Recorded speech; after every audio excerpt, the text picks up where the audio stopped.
रुपये आपल्या हातामध्ये येणार आहेत. 5 वर्षाचं तुम्हाला सांगतो 1,26,000 रुपये आमच्या बहिणींना मिळणार आहेत. आणि ह्याच मिळण्यासाठी चालू राहण्यासाठी शेतकरी बांधवांचं 7.5 HP पर्यंत वीज बिल माफ केले शेती पंपांचं. खरं म्हटलं तर आमच्यातले काही शेतकरी असं आहेत की मोटार बसवल्यापासून कधी लाईट बिल भरलेलं नाही. च्या मार्चमध्ये 3-3 लाख रुपये 3.5 लाख रुपये लोकांना बिलं आली आणि परवा 0 किमतीची बिलं आली. याचा अर्थ सरकारनं आपलं सगळं रक्कम मान्य केलेलं आहे. पण दुर्दैवानं आपण थोडं चुकलो तर उद्याला मात्र या मतदारसंघामध्ये जर दुसरा कोणाकडे काही सत्ता बित्ता गेली तर हे घेतलेलं पैसे सुद्धा तुमच्याकडे काढून घेतल्याशिवाय राहणार नाही. पण 12,000 रुपये शेतकरी सन्मान योजनेचं वैशाला पैसे येत आहेत. त्यामध्ये परत सरकारनं 3,000 रुपयाची वाढ केली. 15,000 रुपये वर्षाला मिळणार आहेत. आरोग्याच्या सुविधा आहेत. मातृवंदना योजना, जननी सुरक्षा योजना, लखपती दीदी योजना. आणि या ठिकाणी मी सगळ्या आमच्या माता भगिनींना आणि त्यांच्या पालकांना सांगतो, मुलींच्या विद्यार्थिनींच्या, की सरकारनं निर्णय घेतलाय या राज्यातल्या प्रत्येक मुलीचा शिक्षणाचा सगळा खर्च, म्हणजे जरी डॉक्टर होणार असेल, इंजिनियर होणार असेल, वकील होणार असेल तर सगळा खर्च सरकार भरणार आहे. मोफत शिक्षण मुलींना देण्याच्या संदर्भामध्ये सरकारने निर्णय घेतला. भविष्यामध्ये तुम्हाला मला ह्या योजना चालू ठेवायच्या आहेत. आणि ह्या योजना भविष्यामध्ये खऱ्या अर्थानं चालू ठेवायच्या असतील तर आपणाला या मतदारसंघामधून सत्यजित देशमुख यांना प्रचंड बहुमतानं विजयी केलं पाहिजे हे सांगण्यासाठी आम्ही या ठिकाणी आलो. निवडणूक अतिशय चांगल्या पद्धतीनं चालले. दिवसेदिवस हा लोकांचा उत्साह वाढायला लागलाय. लोकांच्या उत्साहाचा एक महापूर तयार झालाय. मी या ठिकाणी सगळ्या बांधवांना सांगेन, आपण आपलं गाव, आपली गल्ली, आपलं घर याच्यावर लक्ष ठेवा. कारण ह्या 4 दिवसामध्ये पुन्हा अनेक निशाचर रात्रीचे बाहेर पडणार आहेत. अनेक प्रकारचं लोकांना आमिष दाखवलं जाणार आहे. आणि त्या आमिषाला जर आपण बळी पडलो तर आपल्या आयुष्याचं आपण नुकसान करून घेऊ, अशा पद्धतीची परिस्थिती आहे. देशामध्ये मोदी साहेबांच्या नेतृत्वाखाली एक सक्षम सरकार चालू आहे. राज्यातल्या सरकारचा त्यांना पाठिंबा मिळाला पाहिजे. आणि त्या पद्धतीचा आपण निर्णय घेतला तर निश्चितपणानं राज्याचं सरकार आणि केंद्राचं सरकार मिळून आपल्या घरामध्ये लक्ष्मी अवतरल्याशिवाय राहणार नाही. कारण लक्ष्मीला कमळ लागतं, कमळावरनं लक्ष्मी येते. तुम्ही जरा जरी चूक केली आणि लक्ष्मीकडे दुर्लक्ष केलं तर मग तुम्हाला कुणी या ठिकाणी वाचवू शकणार नाही, अशी परिस्थिती या मतदारसंघामध्ये आहे. आम्हाला सुद्धा या ठिकाणी भरपूर बोलायचं आहे. अजून भरपूर सभा आहे, गावागावामध्ये आम्ही जाणार आहोत. परंतु या ठिकाणी वेळेचं बंधन आहे. मी जास्त वेळ आपला घेणार नाही. मी या ठिकाणी मी एवढीच आपणाला विनंती करणार आहे की आपणाला उद्याच्या 20 तारखेला कमळासमोरचं बटन दाबा आणि सत्यजित भावना दैदिप्यमान विजय देऊन राज्याच्या विधिमंडळामध्ये पाठवा. आणि तेवढं काम आपण करावं एवढीच विनंती करतो. या ठिकाणी थांबतो. जय हिंद, जय महाराष्ट्र. धन्यवाद तात्या.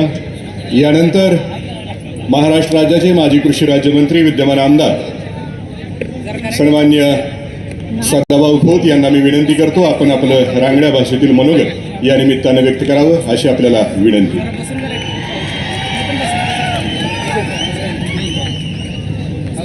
शिराळा विधानसभेचे महायुतीचे उमेदवार आदरणीय सत्यजित भाऊ यांच्या प्रचारार्थ होत असलेल्या सभेला या व्यासपीठावरती उपस्थित असलेले सन्माननीय आमचे सहकारी खासदार दादा माने आणि आदरणीय व्यासपीठ थोड्याच वेळामध्ये या ठिकाणी देशाचे गृहमंत्री शहासाहेब येत आहेत. या निवडणुकीकडं विशेष लक्ष पूर्ण जिल्ह्याचं लागलेलं आहे. आणि मी तुम्हा सर्व शेतकरी भावांना, तरुण मित्रांना, माता भगिनींना धन्यवाद देईन की सकाळची सभा असताना सुद्धा आपण घरातलं, शेतातलं, गुरांचं सगळं काम आवरून एवढ्या मोठ्या संख्येनं आज शिराळ्याच्या दिशेनं यायला लागलेला आहात. याचा अर्थ सरळ आहे की सतोबाऊचा विजय हा कमीत कमी 25,000 पेक्षा जास्त मतानं होणार आहे.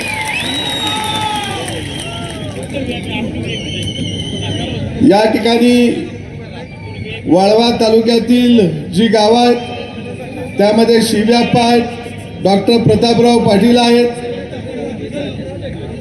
सम्राट बाबा माडिक आहेत. म्हणजे नानांच्या विचाराचे सर्व आम्ही मंडळी वाळवा तालुक्यातील या कोकणातल्या वाघाच्या बरोबर खांद्याला खांदा लावून आम्ही उभा राहिलेलो आहे. कारण काही झालं तर विजयाची पताका 23 तारखेला आपल्याला फडकवायची आहे म्हणजे आहे. तुम्ही वाळवा तालुक्यातल्या 48 गावांची चिंता करू नका. हिने किती बी नाट करून दे, साखऱ्या पोत्यात भरायच्या ऐवजी पोत्यात काही बी भरून देते, पण यांचं पोत आम्ही यांच्या गळ्यात अडकून शिराळ्याला पाठवणार म्हणजे पाठवणार. आता 10-12 दिवस फक्त तुम्ही आपलं गाव सांभाळा. काही लोक म्हणतात ही धनशक्तीच्या विरोधातली लढाई आहे, पण मी सांगतो या धनशक्तीला ही जनशक्ती या निवडणुकीमध्ये हरवल्याशिवाय शांत बसणार नाही. काही लोकांना वाटतंय की दिवाळीचं बडाम जरा दुर्ड्या भरून गावाकडे येईल, पण आपण गावगाड्यातली माणसं आहे, बडाम हाणायचं आणि दुर्ड्या मोकळ्या पाठवायच्या. कारण या तालुक्यामध्ये गेल्या 10 वर्षामध्ये असा कोणता मोठा उद्योग आला की या तालुक्यातल्या गावगाड्यातल्या शेतकऱ्याच्या शेतमजुराच्या 12 बुलतेदाराच्या मुलाला हाताला काम मिळलं असा एखादा तरी उद्योग सांगा. बर त्यांचा साखर कारखाना आहे, अरे बारामतीला 11.5% रिकव्हरी आहे साखर कारखान्याची, आणि तिथं उसाला भाव किती 3600, इथं 12% रिकव्हरी. उसाला भाव किती आहे 3000, म्हणजे 500-600 रुपये बारामतीपेक्षा एका टनाला भाव इथं कमी. 100 टन वाल्याचं किती नुकसान झालं 60,000 रुपये झालं. 200 टन वाल्याचं 1.25 लाख झालं. अरे पैसे किती आणणार आहे, किती दिवस शेतकऱ्याचं खळं लुटणार आहे, हा प्रश्न त्यांना आपल्याला विचारायचा आहे. अरे या शिराळा तालुक्यातली कड्या कपारीतली शेतकऱ्याची लेकरं पोटाची खळगी भरायला मुंबईच्या दिशेनं जात आहेत, वाशी मार्केटमध्ये हमाली करत आहेत. अरे त्यांच्या पाठीवरचं वजन उतरलं पाहिजे म्हणून तुम्ही कोणतं 10 वर्षामध्ये काम केलं ते या शिराळा तालुक्याला येऊन पहिल्यांदा तुम्ही खऱ्या अर्थानं सांगा. काही केलं नाही त्यांच्यासाठी. बर ज्या सरकारमध्ये तुम्ही आहात त्या सरकारमध्ये शेतकऱ्याच्या प्रश्नावर तुम्ही काही बोलला का? खरोखर शिराळा तालुक्याचा आमदार शेतकऱ्याच्या प्रश्नावर, शेतमजुराच्या प्रश्नावर, 12 बुलतेदाराच्या प्रश्नावर बोललेलं सभागृहातलं एखादं भाषण आहे का हो? आठवा. बर तिने एखाद्या प्रश्नावर आवाज उठवला या आणि अख्खा मीडिया त्यांच्या भोवतानं उभा राहिला या. तुम्ही एवढा सुंदर चांगला प्रश्न विचारला, ही बुद्धी तुम्हाला आली कुठून? हिने जर एखादा प्रश्न विचारला सभागृहात तर सगळं सभागृहातल्या सदस्य बाहेर जातील की आज बोलायला कसं लागलं. अरे 10 वर्षामध्ये तुम्ही एकही शब्द विचारला नाही. बर त्यांना एवढं विचारा की 10 वर्षामध्ये तुम्ही ज्या ज्या सरकारवर होता तिथं जनतेसाठी तुम्ही काय काम केलं? काही नाही. फक्त यांनी अनुदान आणली, यांनी यांच्या स्वतःच्या संस्था मोठ्या केल्या, यांनी यांच्या लेकरा बाळांना अभिषेक केला, कार्यकर्त्यांना आणि गावातल्या सामान्य माणसाला यांनी काही दिलं नाही. आणि म्हणून आपल्याकडे सांगायला भरपूर आहे. त्यांना एक आपण म्हणू की तुम्ही आमच्यासाठी काय केलं, आणि आम्ही सतुभाऊनी गावासाठी, गावगाड्यासाठी, महायुतीनं, एकनाथ शिंदे साहेबांच्या सरकारनं काय केलं आपण हिशोब मांडूया. सुखदेव तात्यांनी सांगितलं, मी तुम्हाला सांगतो, महायुतीच्या सरकारनं आज इथं आपण सगळी गाई म्हैशी पाळणारे लोक आहे. अरे प्रति लिटर दुधाला 7 रुपये अनुदान आज हे आपलं सरकार देत आहे. का तर गावातला शेतकरी जगला पाहिजे. आणि कोरोनाच्या काळामध्ये अरे दूध घरात आम्ही ठेवलं, बाहेर विकता आलं नाही. अरे कोरोनाच्या काळामध्ये 1 रुपया तुम्ही आम्हाला दिला नाही, पण आज आमचं सरकार 7 रुपये देत आहे प्रति लिटर दुधाला अनुदान. शेतकऱ्याच्या खात्यावरती आमचं सरकार अरे 12,000 रुपये देत होतं. आता आपला नवीन जाहीरनामा आला, काय आला? शेतकऱ्याच्या खात्यावरती 12,000 रुपयाच्या ऐवजी आता आपल्याला वर्षाला 15,000 रुपये मिळणार आहेत. 15,000 म्हणजे महिन्याला किती? 1250 रुपये. माझ्या लाडक्या बहिणीला आपण 1,500 रुपये देत होतं. आपलं सरकार आल्यावर आता परत आपण किती करणार आहे? 2,100 रुपये. 2,100 अधिक 1250 किती झालं महिन्याला? 3,350 रुपये. त्या आमदाराला विचारा, तू 3 पैसे तरी दिलंस का? आता निवडणुकीत काय देणार? 1 चपटी, 4 फोडं, वाटीवर रसा आणि 5 वर्ष बोंबलत बसा. अरे आमच्या सरकारनं आम्हाने 3,350 रुपये दिलं. अरे जर माझ्या घरात 3,350 येत असतील तर माझं मत कुणाला? सतुभाऊला, कमळाला. आणि मी तुम्हाला सांगतो, तुम्ही जर सतुभाऊकडं पाठ फिरवली तर 3,350 बी गेलं. तिने आता सांगितलंय की आमचं सरकार आलं की आम्ही 3,000 देणार. मग तुम्ही ही योजना चालणार नाही. ही योजना फसवी आहे. तुम्ही कोर्टात गेला, तुम्हीच म्हणला हे पैसे द्यायला ह्यांच्या तिजोरीत पैसे नाहीत. मग आता 3,000 कसं म्हणायला लागला? आता काय कुबेराकडे वर जाऊन खाली आला का? अरे आता कसं बोलायला लागला? म्हणजे संत ज्ञानेश्वरांनी जसं रेड्याच्या डोक्यावर हात ठेवल्याबरोबर रेडा वेद बोलायला लागला, तसं एकनाथ शिंदे साहेब, देवेंद्र फडणवीस, अजितदादा यांनी या रेड्यांच्या डोक्यावर हात ठेवल्याबरोबर हे रेडे आता आपली भाषा बोलायला लागलेले आहेत. पण मी तुम्हाला सांगतो, हे रेडे काही देणार नाही. त्याचं कारण लबाडाच्या घरचं अवतान जेवल्याशिवाय खरं नसतं. कारण गेल्या निवडणुकीच्या जाहीरनाम्यामध्ये हे म्हणलेले होते, 1 रुपयेमध्ये आम्ही सर्व आरोग्य मोफत देणार. काय दिलं बाबा? अरे आपल्या सरकारच्या काळामध्ये मुख्यमंत्री आरोग्य सहाय्यता निधीतून आपण 400 कोटी रुपये दिलं. त्याने किती दिलं? 4 कोटी रुपये दिलं. अरे महात्मा ज्योतिबा फुले आरोग्य योजना पूर्वी 1.5 लाख रुपये होती. गरीब आजारी पडलं तर त्याला 1.5 लाख मिळायचं. आता आपण ती योजना किती लाखाची केली?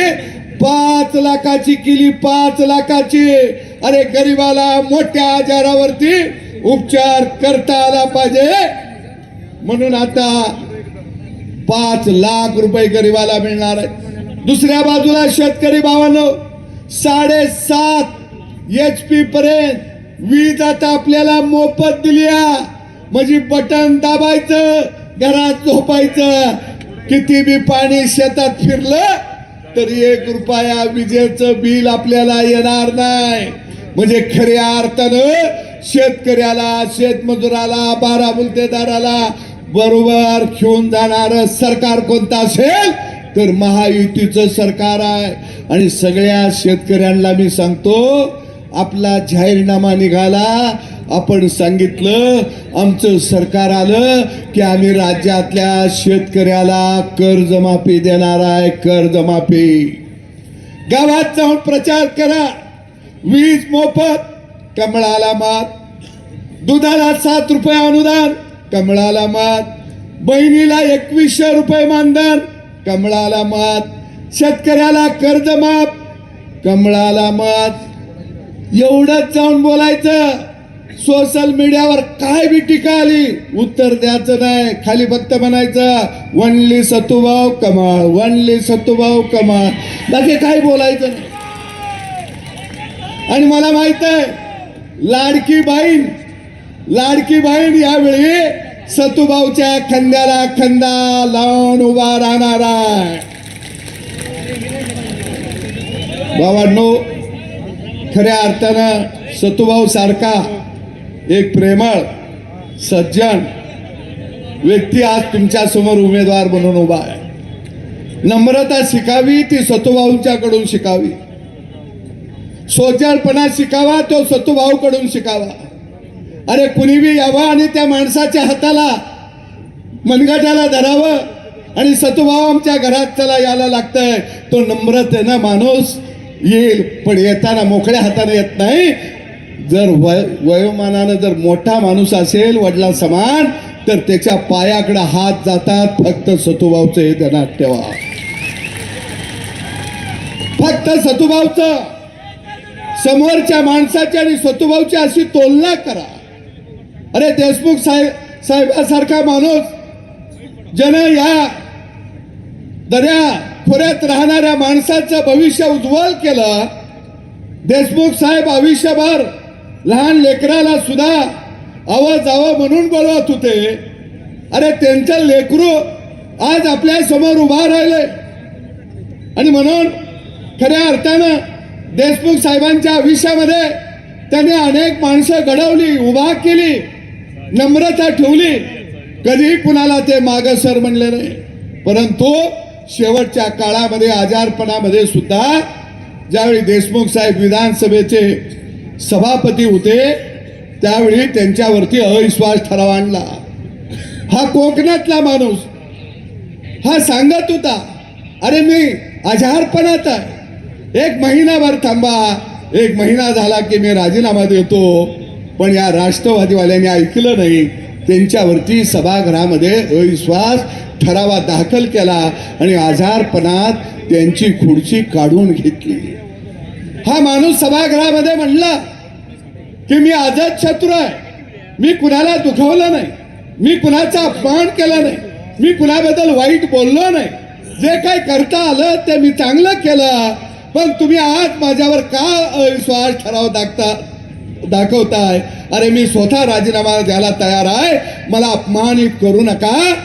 पण सत्ता ही जर डोक्यात गेली तर डोक्यातली सत्ता ही मस्तवाल बनते आणि एका सज्जन माणसाला त्या खुर्चीवरून अपमानित करून बाजूला केलं. परत त्या अपमानाचा बदला आता आपल्याला घ्यायचा आहे आणि दुसऱ्या सज्जन माणसाला त्या खुर्चीवर आपल्याला बसवायचं आहे. हे स्वप्न देशमुख साहेबांचं, हे स्वप्न आपल्याला या निवडणुकीमध्ये पूर्ण करायचं. अरे किती धन दौलत असेल पण झोपडीतला माणूस कधी कुणाच्या महालात आपलं लेकरं बाळ घेऊन आसऱ्याला जात नसतो. तो झोपडीत राहत असतो आणि मागून आणलेली दिवाळी तिची लेकरं बाळ खाताना अंगणामध्ये नाचत असतात. अरे तुमच्याकडे धन दौलत असेल, आम्ही झोपडीतली माणसं असू, पण आम्ही आमच्या अंगणामध्ये सतुभाऊला घेऊन 23 तारखेला आनंदानं नाचणार आहे, हे ध्यानात ठेवा.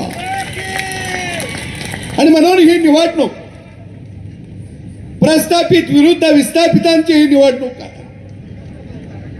एका बाजूला सत्ता, पैसा आणि मस्ती, आणि दुसऱ्या बाजूला सामान्य माणसाची काळजी, नम्रता, सौजन्यता आणि प्रेमळ स्वभाव अशी लढाई या मतदारसंघामध्ये होत आहे. आणि म्हणून तुम्ही गावागावामध्ये, भागामध्ये 8-10 दिवस पायाला भिगरी बांधा. सतुभाऊच्या बरोबर आदरणीय देवेंद्रजी आहेत. अरे किती भाग्यवान आहे आपण. या सतुभाऊंचा स्वभाव, त्यांचं वागणं, त्यांचं राहणीमान, अरे हे कुठेवर कळलं? दिल्लीपर्यंत कळलं. आणि म्हणून आज देशाचे गृहमंत्री सुद्धा सत्यजित भाऊला विजय करा म्हणून सांगायला आज तुमच्यापर्यंत यायला लागलेले आहे. हे आपलं भाग्य आहे. हे कुणालाही भाग्य मिळत नाही.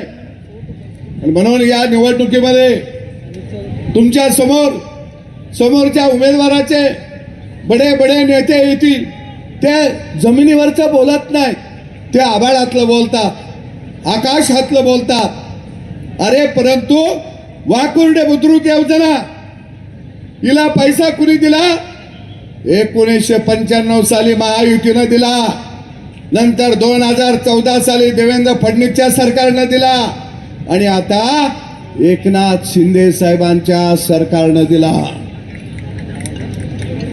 सतुभाऊ जर निवडून आले तर या भागातल्या तरुणाच्या हाताला पहिल्यांदा काम देण्याची भूमिका त्यांनी स्वीकारलेली आहे.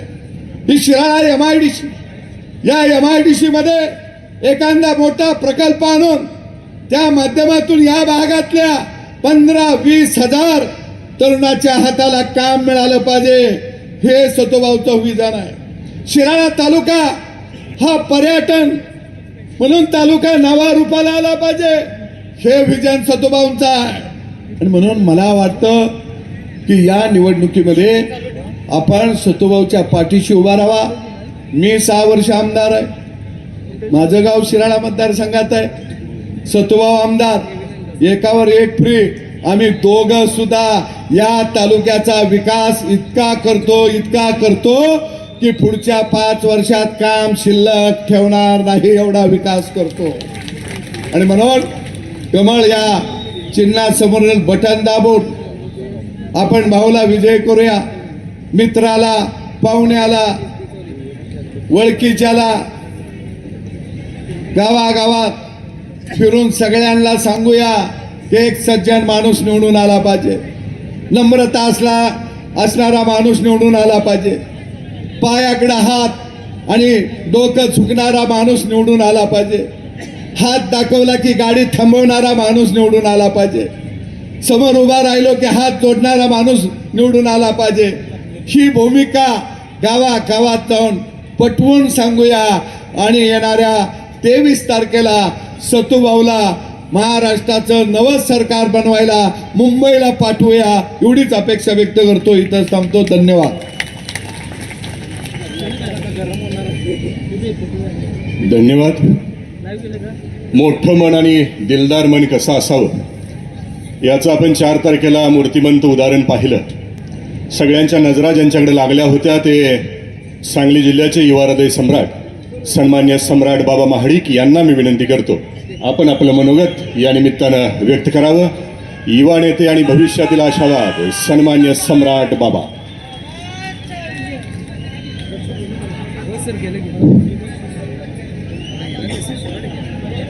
भारतीय जनता पार्टीचा, भारतीय जनता पार्टीचा, भारतीय जनता पार्टीचा. आजच्या या विराट सभेसाठी आपण सर्व मंडळी या ठिकाणी एकत्रित जमलेलो आहोत. आणि या निमित्तानं या व्यासपीठावर उपस्थित असणारे आपले लाडके खासदार आदरणीय धैर्यशील मानेसाहेब, ज्यांनी आता मनोगत व्यक्त केलं ते शेतकरी नेते आदरणीय आमदार सदाभाऊ खोत, या ठिकाणी उपस्थित असणारे आपले लाडके उमेदवार आदरणीय सत्य देशमुख भाऊ, आपल्या बाजूच्या मतदारसंघाचे इस्लामपूरचे उमेदवार आदरणीय निशिकांत दादा, आदरणीय राहुल दादा, आदरणीय CB आप्पा, रणजित भैया, सुखदेव तात्या, डॉक्टर प्रतापजी पाटील, जयकरजी कदम, आणि समोर उपस्थित आमच्या माता भगिनी, आमचे भारतीय जनता पार्टीचे कार्यकर्ते, पदाधिकारी, जमलेल्या युवक बांधवांनो, पत्रकार, छायाचित्रकार बंधूंनो, खरोखर आपण नशीबवान आहे की आपले आज शिराळमध्ये एक विराट सभा होतीये. आणि त्याला संबोधित करण्यासाठी ज्यांना आपण नेहमीच टीव्हीवर आतापर्यंत बघत आलो, त्यांना आता प्रत्यक्षात आपल्याला ऐकण्याची, बघण्याची संधी मिळालेली आहे. ते राज्याचे, ह्या देशाचे गृहमंत्री आणि भारतीय जनता पार्टीचे नेते आदरणीय अमितजी शाह साहेब यांनी आज आपल्याला या ठिकाणी शिराळेला सभेची वेळ दिली. खरोखर आपलं भाग्य आहे, एवढे मोठे नेते आपल्याला संबोधित करण्यासाठी येत आहेत. खऱ्या अर्थानं आपण जर बघितलं ह्या निवडणुकीकडं, तर ज्या ज्या गोष्टी जुळून याव्या लागतात त्या त्या गोष्टी एक एक एक एक एक एक हळू आपल्याशी जोडत चाललेल्या आहेत. पूर्वीच्या काळामध्ये बघा, 2-4 वर्षापूर्वी आम्ही आणि सत्यजित भाऊंनी ह्या मतदारसंघामध्ये कमळ रुजवण्याचं काम सुरुवात केली. घराघरापर्यंत कमळ पोहोचवण्याचा आम्ही प्रयत्न केला. त्यावेळी आम्ही दोघं होतो.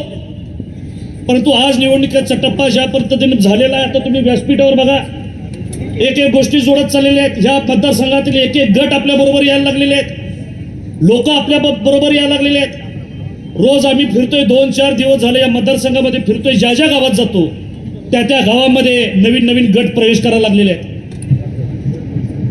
ही कशाची निशाणी हो? कारण लक्षात घ्या, लोकांना आपले विचार पटत चाललेले आहेत, कार्यकर्त्यांना विचार पटत चाललेले आहेत. आणि लक्षात घ्या, ही परिवर्तनाची नांदी आहे. आणि निश्चितपणानं मी तुम्हाला ग्वाही देतो, येणाऱ्या 23 तारखेला ह्या मतदारसंघामध्ये कमळ खिलल्याशिवाय राहणार नाही. हा आश्वासन मला तुम्हाला ह्या व्यासपीठावरून द्यायचं आहे.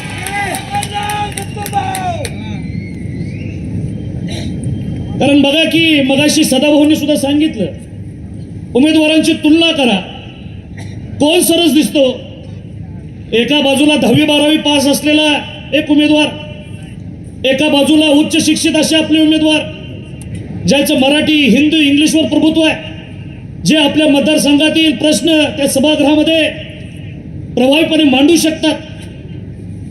दुसरे उमेदवार बघायला गेलं तर गेल्या 5 वर्षामध्ये त्यांनी किती प्रश्न या सभागृहामध्ये उपस्थित केले? कधी टीव्हीला तुम्ही बघितलं, कधी तुम्ही पेपरला वाचलं? एकही प्रश्न त्यांनी उपस्थित केला नाही. खरं तर गेल्या वेळेस सुद्धा आपल्यामध्ये फूट झाली आणि विद्यमान अंतराचं साधलं आणि खऱ्या अर्थानं 5 वर्ष आपला मतदारसंघ विकासापासून बाजूला गेला. म्हणून ह्या वेळेस आम्ही ठरवलं, दोघांच्या भांडणात तिसऱ्याचा लाभ होऊन द्यायचा नाही. आम्ही एका बाजूला निर्णय घेतला की माघार घ्यायचा आणि सत्यजित देशमुख साहेबांना पाठिंबा द्यायचा. लक्षात घ्या बंधूंनो, ह्या राज्यातले एकमेव उदाहरण आहे. अर्ज भरायला जात असताना ताकदीनं जातात लोक, तो उमेदवार ताकदीनं जातो. परत मी एकमेव उमेदवार आहे की अर्ज माघारीला मी शक्ती प्रदर्शन केलं होतं, कारण मला सत्यजित देशमुखांना पाठिंबा द्यायचा होता. हे राज्यातले एकमेव उदाहरण आहे. आणि मग लक्षात घ्या की आता येणारा काळ आपल्याला थोडं सबुरीने जावं लागेल. मतदारसंघामध्ये परिवर्तनाची लाट आहे, मतदारसंघामध्ये अतिशय चांगल्या पद्धतीचं वातावरण आहे. पण आमचे विरोधक काही अफवापासून सुद्धा माहीर आहेत. काहीतरी सांगतील की बाबा आम्हाला आतनं मदत व्हायला लागली आहे, बाहेरनं मदत व्हायला लागलेली आहे, काहीतरी आम्हीच दाखवण्याचा प्रयत्न करतील, काही पैसे देण्याचा प्रयत्न करतील. पण त्याला आपण बळी पडता कामा नये. मला पुरुष मंडळींचं माहित नाही, पण आमच्या लाडक्या बहिणीवर मला ठाम विश्वास आहे की आता तात्पुरतं 1000-2000 येतील, ते काही तुम्ही घेणार नाही. कारण ह्या शिंदे सरकारने असू दे, फडणवीस सरकारने असू दे, अजितदादा सरकारने असू दे, आपली कायमस्वरूपी सोय केलेली आहे. महिन्याला 1500 रुपये आपण बघितलं, परवाच घोषणा झाली 1500चा आता आपण 2100 रुपये करणार आहे. किती मोठी योजना सांगा. गेल्या 70-75 वर्षामध्ये ज्यापासून भारत स्वतंत्र झाला, कुठल्या सरकारनं हा आमच्या लाडक्या बहिणीचा विचार केला का? अजिबात केला नाही. परंतु असणार या शिंदे सरकार, फडणवीस सरकारने हा विचार केला. किती टीका झाली या सरकारवर. त्यांनी ह्याच्या अगोदर कधी विचार केला नाही. परंतु ज्यावेळी ही योजना आणायला गेले त्यावेळी टीका झाली. राज्य कर्जबाजारी होईल म्हणून सांगितलं. परंतु आता लाडक्या बहिणींचा आमच्याकडे असणारा कल बघता समोरचे काय म्हणतायत की आता आम्ही 3,000 रुपये तुम्हाला देऊ. ज्यांनी ह्या योजनेवर टीका केल्या, ज्यांनी ही योजना चालणार नाही सांगितलं, आता कशी काय तुम्हाला शक्य व्हायला लागली होती 3,000 रुपये? लक्षात घ्या, जर समजा राज्यामध्ये जर महाविकास आघाडी सरकार आलं तर ह्या योजनांची निश्चितपणानं बिघाडी झाल्याशिवाय राहणार नाही, हे मला आवर्जून या व्यासपीठावरून सांगायचं आहे. त्यामुळे या महाविकास आघाडीच्या सरकारला अजिबात थारा देऊ नका, त्याच्या फुलथापाला बळी पडू नका. आपलं असणारे कमळ ह्या मतदारसंघामध्ये फुलवलं पाहिजे. लक्षात घ्या, फक्त शिंदे साहेब नुसते आमदार झाले तर चालेल का? सरकार येईल का आपलं? फडणवीस साहेबच नुसते निवडून आले तर येईल का सरकार? अजितदादा निवडून आले तर येईल का सरकार? ह्यासाठी लक्षात घ्या, 288 मतदारसंघापैकी शिराळा मतदारसंघ आहे की ज्या ठिकाणी आपले सत्यजित देशमुख आमदार झालेच पाहिजेत, तरच वर सरकार येईल आणि तरच आपल्या योजना चालू राहतील, हे या ठिकाणी मला आवर्जून सांगायचं आहे. त्यामुळे आपल्या सर्वांचा विचार जास्त वेळ न घेता या ठिकाणी अमित शहा साहेबांचं थोडक्यातच आगमन होणार आहे. पण त्याच्या अगोदर जरा मी साईडला बसलेल्या आमच्या सर्व बंधू भगिनींना जरा आवाहन करतो, आपण थोडं व्यासपीठात येऊन बसावं. बाहेरही 1,000-2,000 लोक अजून रस्त्यावर आहेत, त्यांनाही या ठिकाणी या ऐकायला जात असेल तर त्यांनाही विनंती करतो की आपण या व्यासपीठामध्ये यावं, मंडपामध्ये येऊन बसावं. 5 मिनिटांमध्ये अमित शहा साहेबांचं या ठिकाणी आगमन होते, त्यांचं जोरदार आपण या ठिकाणी स्वागत करूया. एवढंच बोलून या ठिकाणी थांबतो. जय हिंद, जय महाराष्ट्र. धन्यवाद बाबा. पाठीमागे जी सगळी मंडळी बसलेली आहे त्यांना कृपया विनंती आहे, आपण सर्वांनी सभामंडपामध्ये येऊन स्थानापन्न व्हावं. बाहेर अजून बराच मॉप आहे, मी आपल्याला विनंती करतोय. माझा आवाज पाठीमागे जात नाही, बऱ्याच तक्रार आहेत, पाठीमागे आवाज जात नाही, जरा बघून घ्या. उजव्या बाजूला या बाजूचा स्पीकर साऊंड बघून घ्या. आणि पाठीमागे जी सगळी वारांड्यात आहेत त्यांना विनंती आहे, कृपया आपण पुढे सभामंडपामध्ये येऊन बसायचं आहे. यानंतर विनंती आहे, सन्मान्य डॉक्टर प्रतापराव पाटील काका, आपण आपलं या सभेच्या निमित्तानं मनोगत व्यक्त करावं. 5 मिनिटांमध्ये या ठिकाणी अमितभाई शहा यांचं आगमन होत आहे. शिराळा विधानसभा मतदारसंघामध्ये विद्यमान उमेदवार सत्यजित भाऊंच्या प्रचाराच्या निमित्तानं व्यासपीठावर उपस्थित खासदार धैर्यशील माने आणि सगळे सन्माननीय, कारण अवघ्या 5 मिनिटांमध्ये 10 मिनिटांमध्ये मान्य अमितभाई शाह येणार आहेत. फक्त एक संदेश देण्यासाठी मी आपल्या सगळ्यांच्या समोर उभारलो. या ठिकाणी व्यासपीठावर बघितलं तरी सगळी मंडळी भारतीय जनता पक्षाचे खासदार असतील, आमदार असतील, विद्यमान सगळे सदस्य असतील, राज्यातले जिल्ह्यातले पदाधिकारी असतील. पण या ठिकाणी आता माझ्याबरोबर सुखदेव तात्याने आपलं मनोगत व्यक्त केलं आणि मी डॉक्टर प्रताप पाटील, आम्ही दोघंही बाबा कुठल्याही पक्षात नाही. तात्या यांनी 35 वर्ष शिवाजीराव नाईक साहेबांच्यावर काम केलं आणि मी आजपासून याच्या पाठीमागं 35 वर्ष जयंत पाटील साहेबांच्यावर आम्ही काम केलं आणि आम्ही काम करतोय. पण ज्यावेळेला उमेदवारीच्या संबंधानं झालं त्यावेळेला ज्यावेळेला गेल्या 35 वर्षामध्ये मागच्या वेळेला शिवाजीराव नाईक साहेबांना निवडून द्यायला सांगितलं, आम्ही त्यांना निवडून दिलं. त्यानंतरच्या काळात विद्यमान आमदारांना निवडून द्यायला सांगितलं, त्यावेळेला निवडून दिलं. पण एकच फरक सांगण्यासाठी, एक संदेश देण्यासाठी आपल्यासमोर आलोय की जो उमेदवार आपण खासदार म्हणून निवडून दिलाय तोही सगळ्या जनतेसमोर नतमस्तक होतो. समोर आलेल्या प्रत्येक माणसाशी वाकून नमस्कार करतो आणि जो निवडून द्यायचा आपल्याला आमदार आहे सत्यजित भाऊ, तेही त्याचप्रमाणे ह्या जनतेसमोर नतमस्तक होतात. जशी खासदारांना परंपरा आहे तशी विद्यमान सत्यजित भाऊंना सुद्धा देशमुख साहेबांची परंपरा आहे. आणि म्हणून या ठिकाणी व्यासपीठावर येत असताना आम्ही कोणत्याही पक्षाचे सदस्य नसताना गेल्या 35 वर्ष सुखदेव तात्यांनी 35 वर्ष शिवाजीराव नाईक साहेबांचं काम केलं, मी जयंत पाटील साहेबांच्यावर काम करतो. म्हणजे आम्ही स्पष्टपणे सांगितलं की जो आमदार ज्याला कामाच्या संबंधाने आम्ही समाधानी नाही, आम्ही कुणाबरोबर काम केलं, पृथ्वीराज चव्हाणांच्यावर काम केलं, श्रीनिवास पाटील साहेबांच्यावर काम केलं, जयंत पाटील शिवाजीराव नाईक साहेबांच्यावर काम केलं, खासदार धैर्यशील मानेंच्यावर आम्ही काम केलं. हा अनुभव आमचा खूप चांगला आहे. त्यांनी डिग्निटी असणारी माणसं आहेत. पण गेल्या 70 वर्षातला हा अजिबात डिग्निटी नसलेला, त्याला काही हे नसलेला आमदार आपण दुर्दैवाने निवडून दिला. म्हणून स्पष्टपणे आम्ही या व्यासपीठावर सांगितलं की या ठिकाणी आम्ही येत असताना पक्ष नसला तर ज्या माणसांच्यावर मी 35 वर्ष काम केलं त्याच्यावर वारणी या समूहामध्ये माझी तिसरी पिढी, तात्यासाहेब गोरे चेअरमन, माझे वडील भाई चेअरमन, अखंडपणे आम्ही काम करत असताना सागाव ते शिगाव व वारणीच्या पट्ट्यामध्ये सावकारांनी पण सांगितलं की आपल्याला सागाव ते शिगाव या 2 गटांमध्ये आमच्या कारखान्याच्या सत्तेत भाऊंना आपण प्रचंड मतांनी निवडून द्यायचं आहे. धैर्यशील माणींच्या बाबतीत पण आम्ही ज्यावेळेला अजूनही निर्णय घेतला नव्हता, पण ज्या वेळेला सावकारांनी सांगितलं त्यावेळेला आम्ही तो निर्णय घेतला. आणि तसा यावेळेला सुद्धा जसा लोकसभेला निर्णय घेतला तसा वारणीच्या पट्ट्यामध्ये वारणीच्या नेत्यांनी आम्हाला सांगितलं की आपल्याला त्यांना या आपल्या पट्ट्यामध्ये आणि आपल्या गावामध्ये प्रचंड मतांनी निवडून द्यायचं आहे. मी अधिक कुठल्या योजनेवर बोलण्यापेक्षा हा संदेश आपल्यापर्यंत देण्यासाठी या ठिकाणी आलोय. एवढाच संदेश आपल्याला देतो की या निवडणुकीमध्ये एक चांगला तुलनात्मक असलेल्या आमदारांच्या तुलनेमध्ये एक चांगला उच्च विद्याभूषित, ज्याला एक पाठीमागची चांगली परंपरा, राजकीय परंपरा आहे, त्या सत्तेत भाऊंना आपण प्रचंड मताने विजयी करावं एवढंच आपल्याला नम्रपणे विनंती करतो आणि माझं मनोगत संपवतो. धन्यवाद. धन्यवाद काका. साऊंड सिस्टम पुनश्च विनंती आहे, या बाजूला स्क्रीनच्या बाजूला जे डेक आहेत त्याचा आवाज पाठीमागे जात नाही आणि झालर जी आहे ती वरती घ्यायची, स्क्रीनच्या आडवी येते.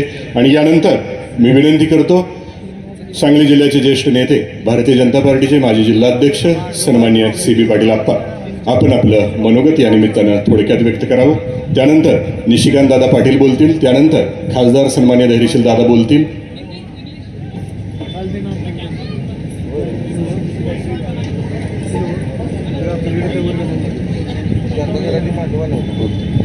आवाजासाठी पुनश्च विनंती आहे, पाठीमागे नाही जात आहे आवाज, प्लीज. आजच्या सत्तेत भाऊंच्या प्रचाराच्या निमित्तानं इथं उपस्थित असलेले आदरणीय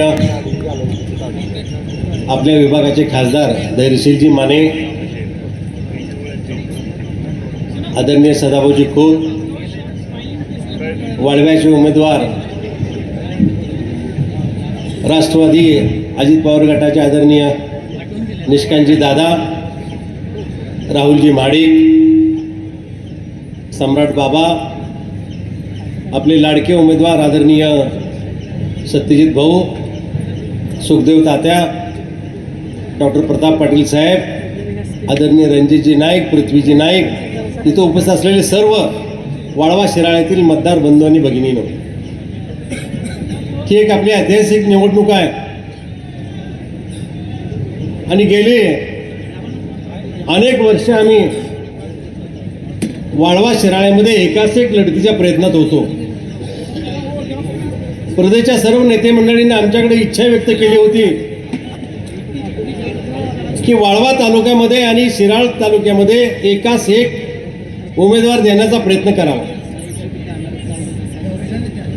गेली अनेक वर्ष आम्ही आदरणीय कैलासवासी शिवाजीराव देशमुख साहेबांचे आम्ही कार्यकर्ते आहोत. कैलासवासी नानासाहेबजी महाडिक, आम्ही सगळ्यांनी एकत्रित काम केलं आणि तेही आदरणीय शिवाजीराव देशमुख साहेबांच्या. त्यामुळं आम्हाला ह्या वेळेला यश आलेलं आहे की शिराळ्यामध्ये आम्ही एकाच एक केलं. सम्राट बाबाही खूप इच्छुक होते, त्यांनी 5 वर्ष अहोरात्र भारतीय जनता पार्टी कानाकोपऱ्यात रुजवण्याचा प्रयत्न केला, सतीश भाऊंनीही केला, पण ज्याला तिकीट मिळेल त्याचं काम करायचं आम्ही निश्चितपणे ठरवलं होतं. त्याप्रमाणे वाजत गाजत येऊन सम्राट बाबांनी आपला अर्ज पाठीमागे काढून घेतला आणि सतीश भाऊंना पाठिंबा दिला. शिराळ्यातही तेच घडलं, वाळव्यातही तेच घडलं. त्यातही आम्हाला यश आलं आणि एक अत्यंत तडफदार असा खासदार आपल्या विभागाला मिळाला. आपल्या उमेदवाराच्या बाबतीत सदाभाऊंनी सांगितलं, सुखदेव तात्यांनी सांगितलं, म्हणून उमेदवारांच्या बाबतीत जास्ती काही सांगा असातला भाग नाही. मी 48 गावाच्या आणि सर्व आपल्या शिराळा मतदारसंघाच्या वतीनं आपल्याला एक विनंती करतो की कैलासाचे आदरणीय देशमुख साहेबांना एक आपल्या आदरांजली असेल की आपण सतीश भाऊंना मोठ्या मताधिक्यानं निवडून द्यावं. वेळ अपुरा आहे. आपले लाडके खासदार आपल्या ओजस्वी भाषणामध्ये आपल्याला त्या मतदारसंघामध्ये जे काही त्यांनी आत्तापर्यंत कामं केलेली आहेत किंवा करणार आहेत त्याचा सगळा उहापोह करतील. महायुती कशासाठी यशस्वी केली पाहिजे ह्याबद्दलही आपल्याला ते सांगतील. म्हणून मी आपल्या सर्वांना विनंती करण्यासाठी उभा आहे, इथून पुढच्या काळामध्ये आपण सगळी एकत्रितपणानं अत्यंत चांगल्या एकोप्यानं काम करूया आणि येणाऱ्या 20 तारखेला भारतीय जनता पार्टीचा उमेदवार या मतदारसंघामध्ये विजयी करूया. आणि वाळव्यामध्ये आदरणीय निष्कांत दादाला शुभेच्छा देतो. त्यांचं घड्याळ तिथं निश्चितपणाने यशस्वी होईल. जय हिंद, जय महाराष्ट्र. धन्यवाद आप्पा. यानंतर मी विनंती करतो भारतीय जनता पार्टीचे ज्येष्ठ नेते सन्मान्य दीपक बाबा शिंदे म्हैसाळकर आपण आपलं मनोगत थोडक्यात या ठिकाणी व्यक्त करावं. भारतीय जनता पार्टीचे जिल्हाध्यक्ष ज्येष्ठ नेते सन्मान्य दीपक बाबा.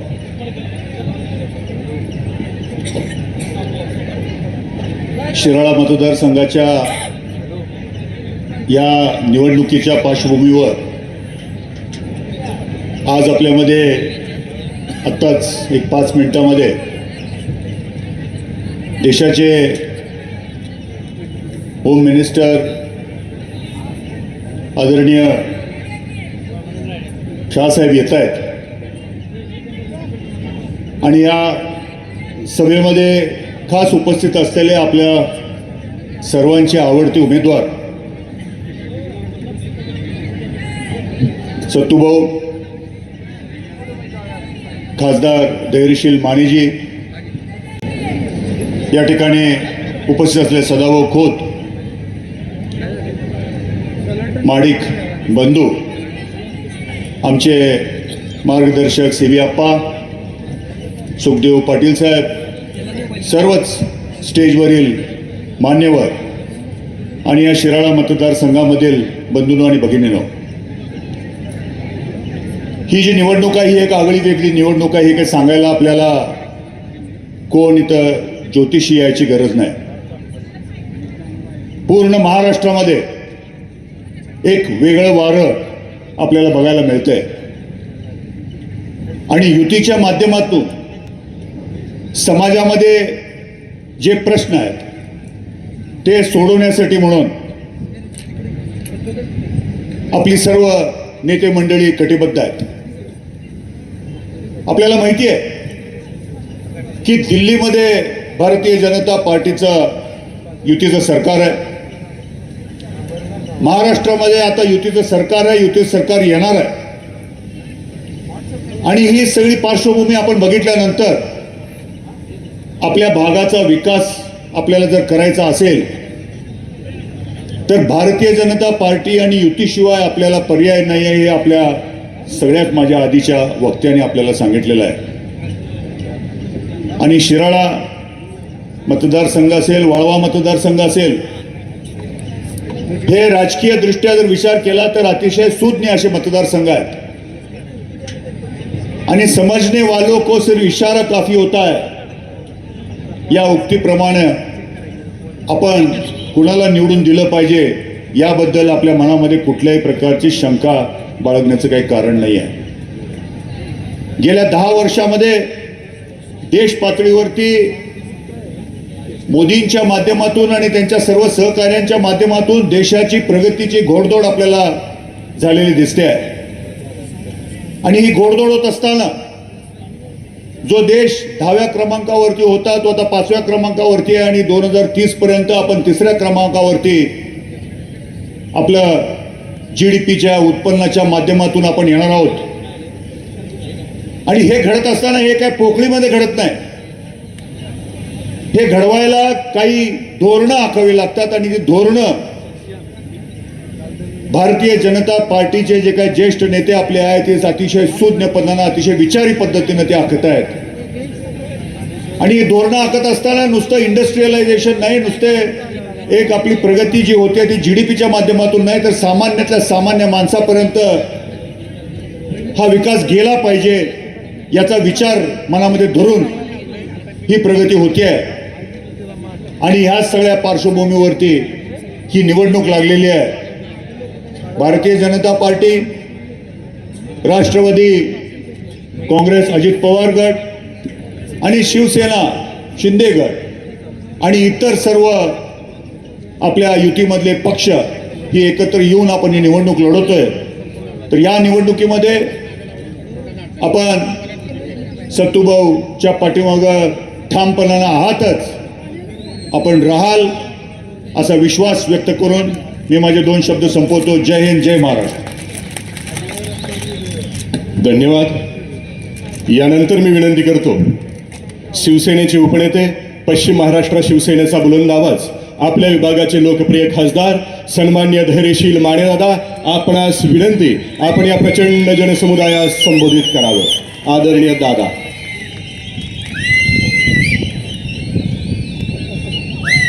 छत्रपती शिवाजी महाराज की जय भवानी.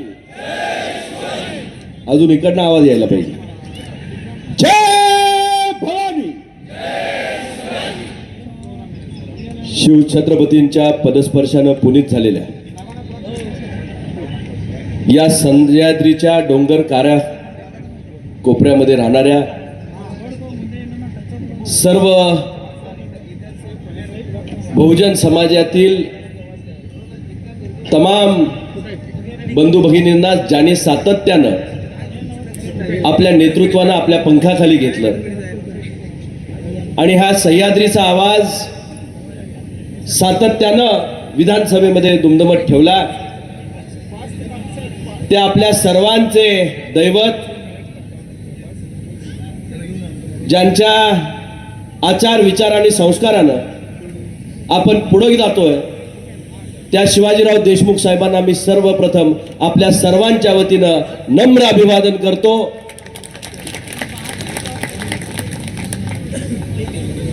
ज्यांनी आज आपल्या समोर आपलं मनोगत व्यक्त करत असताना आपल्या शैलीमध्ये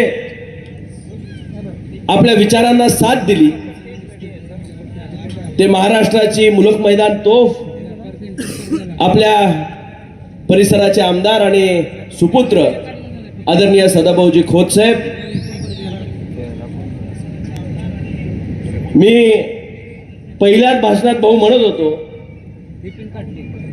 की थोडा धीर राखायला लागेल, तुमचा मार्ग सुखकर होणार आहे आणि तुमच्याबरोबर सम्राट येणार आहे. आज ह्या कार्यक्रमामध्ये उपस्थित असणारे ज्यांच्यामुळं हा मार्ग सुखकर होणार आहे आणि पहिल्यांदा एक तरुण आमदार या विभागाला मिळणार आहे, ते आदरणीय सम्राट बाबा, आणि ज्यांच्यामुळं ही ताकद या ठिकाणी उभी राहिली. उपस्थित असणारे राहुल भैया, उपस्थित असणारे निशिकांत दादा, आदरणीय सीबी आप्पा, आदरणीय मकरादांना, आदरणीय तात्या, आदरणीय सर, पृथ्वी, त्याचबरोबर सर्वच नाईक कुटुंबीय, सर्वच या ठिकाणी असणारे, समोर गावागावातून आलेल्या सर्व माझ्या माता भगिनी, वडीलधारी मंडळी, तरुण मित्र, बंधू आणि भगिनी, खरं आजचा हा दिवस आपल्या सर्वांच्या स्मरणात राहणारा दिवस आहे.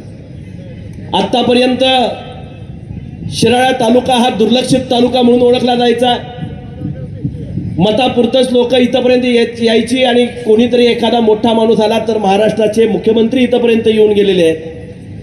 पण आजपर्यंतच्या इतिहासात कधीही देशाचा गृहमंत्री या मातीमध्ये आला नव्हता. तो फक्त सतुभाऊसाठी म्हणून या ठिकाणी येतोय. ही पहिलीच वेळ आहे की सह्याद्रीकडं दिल्ली धावून येते आणि आपला आमदार भविष्यातला असा दमदार असणार आहे. साहेब, मला मदत करा म्हणून सांगणारे असे अनेक असतील, पण हाताला धरून काम करणारा आणि देशाचं सर्वोच्च नेतृत्व मदतीला धावून आणणारा एकमेव आमदार पश्चिम महाराष्ट्रातला कोण असेल तर तो आपला सत्तूभाऊ आहे, की त्यांनी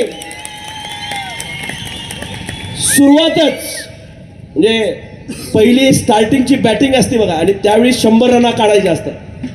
भाऊ, ज्या दिवशी तुमचा उमेदवारीचा अर्ज राहिला आणि तुम्ही दोघं एकत्रपणे या ठिकाणी एका व्यासपीठावर आलात, त्याच वेळी तुमच्या 100 रनांचा कोटा पूर्ण झाला. भविष्याची वाटचाल तुमची सुखकर जरूर झाली, पण आज येत असताना मला मनापासूनचा अभिमान आहे की खासदार म्हणून मी लोकसभेमध्ये काम करतो.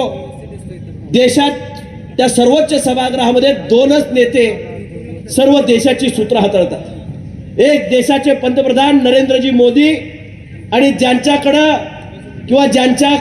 पाहिल्यानंतर कणखर नेतृत्व कसं असावं, पंतप्रधानानंतरचं 2 नंबरचं नेतृत्व देशामध्ये कोण असेल तर ते अमित भाई शाह आहेत आणि ते आज आपल्या भेटीसाठी या ठिकाणी येत आहेत.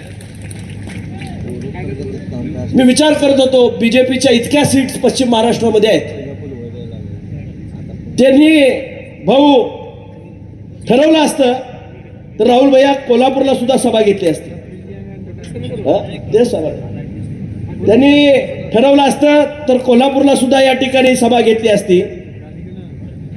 पण त्यांनी ठरवलं तर काय ठरवलं, त्यांची आज महाराष्ट्रातली पहिली सभा होती ती इथे शिराळ्याला घ्यायची आणि मग महाराष्ट्राला साथ घालायची. शिराळकरांचे आशीर्वाद घेऊन आज बीजेपीचं कमळ, महायुतीचं धनुष्यबाण आणि घड्याळ ही 3 चिन्ह घेऊन या ठिकाणी अमित दाजी, कोल्हापूरचे दाजी आहेत ते, त्यांच्या मिसेस कोल्हापूरचे आहेत. मी त्यांना ते आले असते आणि भाषण केलं असतं दाजी म्हणूनच बोलवणार होतो, पण दाजींना यायला जरा उशीर आहे, लेट आहे पण थेट आहे. एखादी गोष्ट भाऊ तुम्हाला वेळानं मिळाली असेल, पण मी आपल्याला मुद्दामून सांगेन कदाचित वेळाने येणारी गोष्ट जास्त सन्मान देऊन जाते. तुम्हाला प्रतीक्षा अनेक दिवसाची करावी लागली, पण त्या प्रतीक्षेचं सोनेरी उत्तर आता येणाऱ्या 23 तारखेला वाट पाहत आहे. 20 तारखेला मताची ओवाळणी माझ्या माता भगिनी टाकतील, वडीलधारी मंडळी टाकतील, तरुण टाकतील आणि एका अशा माणसाला जो निरागसपणे तुमची सेवा करत राहिला त्याला संधी मिळण्याचं काम या ठिकाणी या निमित्तानं होणार आहे. भाऊ मी बारकाईनं या मतदारसंघाला लक्ष देऊन पाहतोय. लोकसभेनंतर एक वेगळ्या पद्धतीची ऊर्जा आपल्या कार्यकर्त्यांच्यामध्ये या ठिकाणी निर्माण झाली आहे. खासदार तुम्ही सर्वांनी निर्माण केला. ज्यावेळी हे शिवधनुष्य आपण सर्वांनी उचललं त्यावेळी अनेकांना वाटत होतं की धैर्यशील माने खासदार होणार नाही, पण शिराळकरांनी तो बांध रोखून ठेवला आणि आपण ताकदीनं माझ्या पाठीशी ती ताकद या ठिकाणी आपण दोघांनी उभी केली, भाऊनी उभी केली आणि आज हे शिवधनुष्य आपण या ठिकाणी यशस्वीपणे पेललं. पण मला ताकदीची गरज आहे. नुसता एकटा खासदार असून या ठिकाणी काम होत नाही. लोकसभेचं कामकाज हे पॉलिसी तयार करण्याचं काम आहे, देशाला दिशा देण्याचं काम आहे.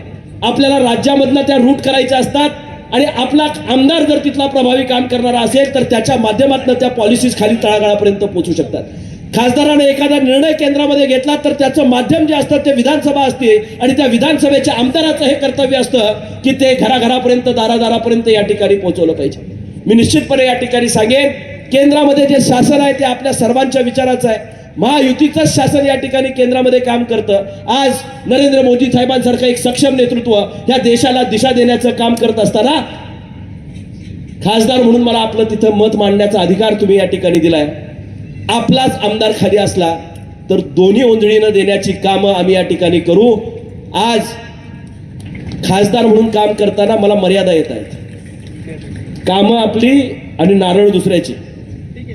हे अनुभव अनेक वेळा आपल्याला या ठिकाणी आलेले आहे, गावागावामध्ये या ठिकाणी आले. भाऊ तुमचे जे आमदार आहेत ते दोन्हीकडे डोळा मारत होते. एकदा म्हणायचे आम्ही महायुतीकडेच आहे, तिकडेच येणार आहे आणि ते येतोय म्हणून मतदारसंघामध्ये अजितदादांच्याकडे जायचं म्हणायचं मी तुमचाच आहे आणि तुमच्याकडनं या ठिकाणी मी निधी नेला की पुढं आलं की वेळ तुमच्या बरोबरच त्या ठिकाणी राहणार आहे. मी मुद्दामून या ठिकाणी सांगेन शासनाकडनं कामं करून घेताना त्यांना अडचण नव्हती, पण हे शासनामध्ये सामील व्हायला आले नाहीत, हे विरोधी बाजूला या ठिकाणी राहिले. मी निश्चितपणे या ठिकाणी सांगेन भाऊ इथे येताना एक विचारानं या ठिकाणी आले. नरेंद्र मोदी साहेबांसारखं नेतृत्व अंगीकारून भविष्याचा वेध घेण्यासाठी या ठिकाणी आलेले आहेत. आपल्याला विचाराशी बांधिलकी असणारा आमदार आपल्याला निवडून द्यायचा आहे. डबल ढोलकी आमदार या पुढच्या काळामध्ये या मतदारसंघामध्ये येऊ द्यायचा नाही. विकासाचं जर धोरण बांधायचं झालं त्यावेळी खऱ्या अर्थानं त्याला विचाराची उंची त्या पद्धतीने या ठिकाणी देणारा, त्याला कुंदन देणारा आमदार आपल्याला या ठिकाणी निर्माण करून द्यायचा आहे. अमित भाई शाह लोकसभेमध्ये बोलायला उभं राहिले की विरोधक सुद्धा त्यांना मध्ये अडवायचं धाडस करत नाही. काश्मीर सारखा विषय, इतके वर्ष क्लिष्ट असणारा विषय, 370 सारखं लागलेलं कलम, कित्येक वर्ष या ठिकाणी हा देश दुभंगला होता त्याला एक निशाण, एक प्रधान आणि एक संविधान या तिन्ही निशाणाखाली आणायचं काम जर कोणी केलं असेल तर ते नरेंद्र मोदी आणि अमित भाई शहानी केलं. उलट्या नजरेनं बघायचं धाडस सुद्धा पाकिस्तान करू शकलं नाही. कारण नेतृत्व कोण आहे साहेब? शिवछत्रपती ज्यावेळी या ठिकाणी एखादी स्वारी करायचे, शिवबा येतोय की मराठे आ गए एवढा नावाचा गदर जरी झाला तर मुघलांच्या सैन्याचे धाबे दणाणून जायचे. कारण राजाच आमचा तसा होता. शिवछत्रपतींचा आशीर्वाद घेऊन आज मोदी साहेब देशाची उंची जगभरामध्ये या ठिकाणी वाढवतायत. पण या दोन्ही जोडगोळीला एका बाजूला नरेंद्र मोदी जागतिक पातळीवरचा संघर्ष करून या देशाची उंची वाढवतायत आणि अमित भाई गावागावापर्यंत पक्ष आणि संघटना बळकटीचं काम करतायत. दोन भाऊ एकत्र झाल्यानंतर काय होतंय या निमित्तानं सत्तू भाऊ आपण या ठिकाणी पाहतोय. मला निश्चितपणे खात्री आहे एका भावाला आपण लोकसभेमध्ये पाठवलंय, दुसरा भाऊ वाट पाहतोय त्याला येणाऱ्या 23 तारखेला विधानसभेमध्ये आमदार करून पाठवण्यासाठी, साथ घालण्यासाठी या ठिकाणी मी आलेलो आहे. आपला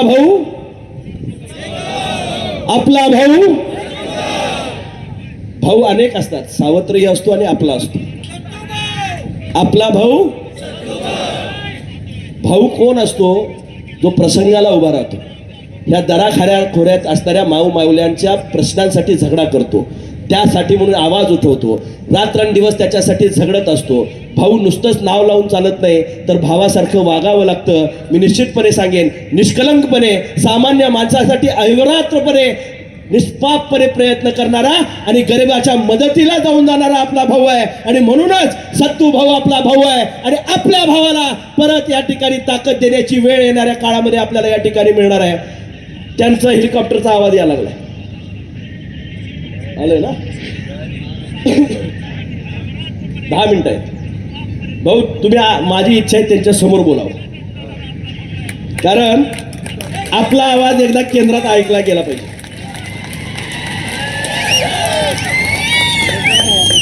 अमित भाई येणार असतील पण आपला भाऊ काय आहे ते त्यांना मी कळवं. आज ते तुम्ही बोलाल, हा आवाज उद्याच्या होणाऱ्या आमदाराचा आवाज आहे आणि आमचा आमदार किती दमदार आहे ते आत्ताच या ठिकाणी अमित शहाना कळालं पाहिजे. याच्यासाठी तुमचं भाषण त्याच वेळी झालं पाहिजे. जरा प्रोटोकॉल मोडूया. आपण ज्या गोष्टीसाठी म्हणून या ठिकाणी या व्यवस्थेमध्ये आहोत, खऱ्या अर्थानं त्या व्यवस्थेला बळकटी देणारी आज ही इलेक्शन या ठिकाणी आहे. केंद्राच्या अनेक योजना असतात, या तालुक्यामध्ये सुद्धा त्या योजना राबवत असताना आमदार आपल्या विचाराचा असेल तर मला माध्यम या ठिकाणी मिळते. चांदोली सारखं अभयारण्य या ठिकाणी आहे. चांदोलीमध्ये काम करणाऱ्या अनेक लोकांच्या अशा अपेक्षा या ठिकाणी आहेत. टुरिझम आपल्या ह्या तालुक्यामध्ये मोठ्या प्रमाणात फ्लरिश होऊ शकतं, पण त्याच्यासाठी पॉलिसी जर या ठिकाणी असेल आणि ती घरापर्यंत द्यायची असेल तर त्या ठिकाणी आपल्याला ती पॉलिसी मेंट करत असताना निश्चितच राज्यातला आमदार त्या ठिकाणी आपला असावा लागतो. टुरिझमच्या निमित्तानं रोजगार उपलब्ध करणं असेल, हॉटेल इंडस्ट्री यामध्ये निर्माण करणं असेल किंवा गडकोट किल्ल्यांच्या साठी म्हणून या ठिकाणी ते वैभव तयार करणं असेल, गावागावापर्यंत विकास यात्रा पोहोचवत असताना तिथं असणारे दळणवळणाचे प्रश्न सोडवणं असेल किंवा पाणी पुरवठ्याचे प्रश्न सोडवणं असेल, या सगळ्यासाठी म्हणून आपल्या विचाराची माणसं एक दिलानं या ठिकाणी काम करू लागली. त्यावेळी खऱ्या अर्थानं एक चांगल्या पद्धतीचं वातावरण तयार होत असतं. भाऊ, मी मागच्या भाषणाच्या वेळी येऊन गेलो आणि त्यानंतर मी या ठिकाणी सर्वत्र अंदाज घेतोय. आम्ही नेत्यांनी तुम्हाला आमदार करायचं ठरवलेलं नाही, या तालुक्यातल्या जनतेनंच ठरवलं. यावेळी लोकांनी ठरवलंय. हे आम्ही पुढारी स्टेजवर बसलोय म्हणून भाऊ आमदार होणार, अजिबात नाही. भाऊ आमदार होणार आहे कारण ह्या जनतेनं ठरवलंय. एकदा एकाला देऊन बघितलंय, आपल्या भाऊला एकदा संधी द्यायची. ह्यावेळी ही लाट जी आहे ती सत्तू भाऊची लाट या तालुक्यामध्ये आहे आणि या तालुक्यातल्या आम जनतेनं हा निर्णय घेतलाय की कसल्याही परिस्थितीमध्ये आज भाऊ तुम्हाला निवडून आणणं ही लोकांनी स्वतःची प्रतिष्ठा केली. लोक तिकडची पण म्हणतात सभेला त्यांच्या जात्यात, ऐकायला त्यांचं जात्यात, पण बदल करायचं लागतंय म्हणतात. त्यांचीच लोक म्हणतात, आपली तर म्हणणारच, पण त्यांच्या लोकांच्या मध्ये सुद्धा त्यांना जाणीव झाली की आत्ताची इलेक्शन आता त्यांच्या ताब्यात राहिलेली नाही. ही सत्तूभाऊ आणि त्यांच्या विश्वासाच्या कार्यकर्त्यांनी एकत्रपणे लढण्याचा निर्णय घेतल्यानंतर विजयश्री येणाऱ्या 23 तारखेला आपल्या बाजूने राहणार आहे. पण बेफिकीर राहू नका, बेसावध राहू नका. तळपता उन्हामध्ये एखादी सभा घ्यायची झाली तर इथं मी भाऊंना विचारत होतो की अमित भाई किती वाजता येणार आहे. सकाळी 9:30चं टायमिंग टाकलंय तुम्ही. डोंगर कपाऱ्यातनं लोक 9:30ला या ठिकाणी येऊन थांबलेले आहेत. अजून पोलीस सोडत नाहीत आत, चेकिंग मध्ये वेळ जातोय. एवढीच लोक अजून सुद्धा येण्याच्या प्रतीक्षेमध्ये आहेत. काही लोक ऊन आलंय म्हणून सावलीचा आधार घेत त्या ठिकाणी बाजूबाजूला बसलेत.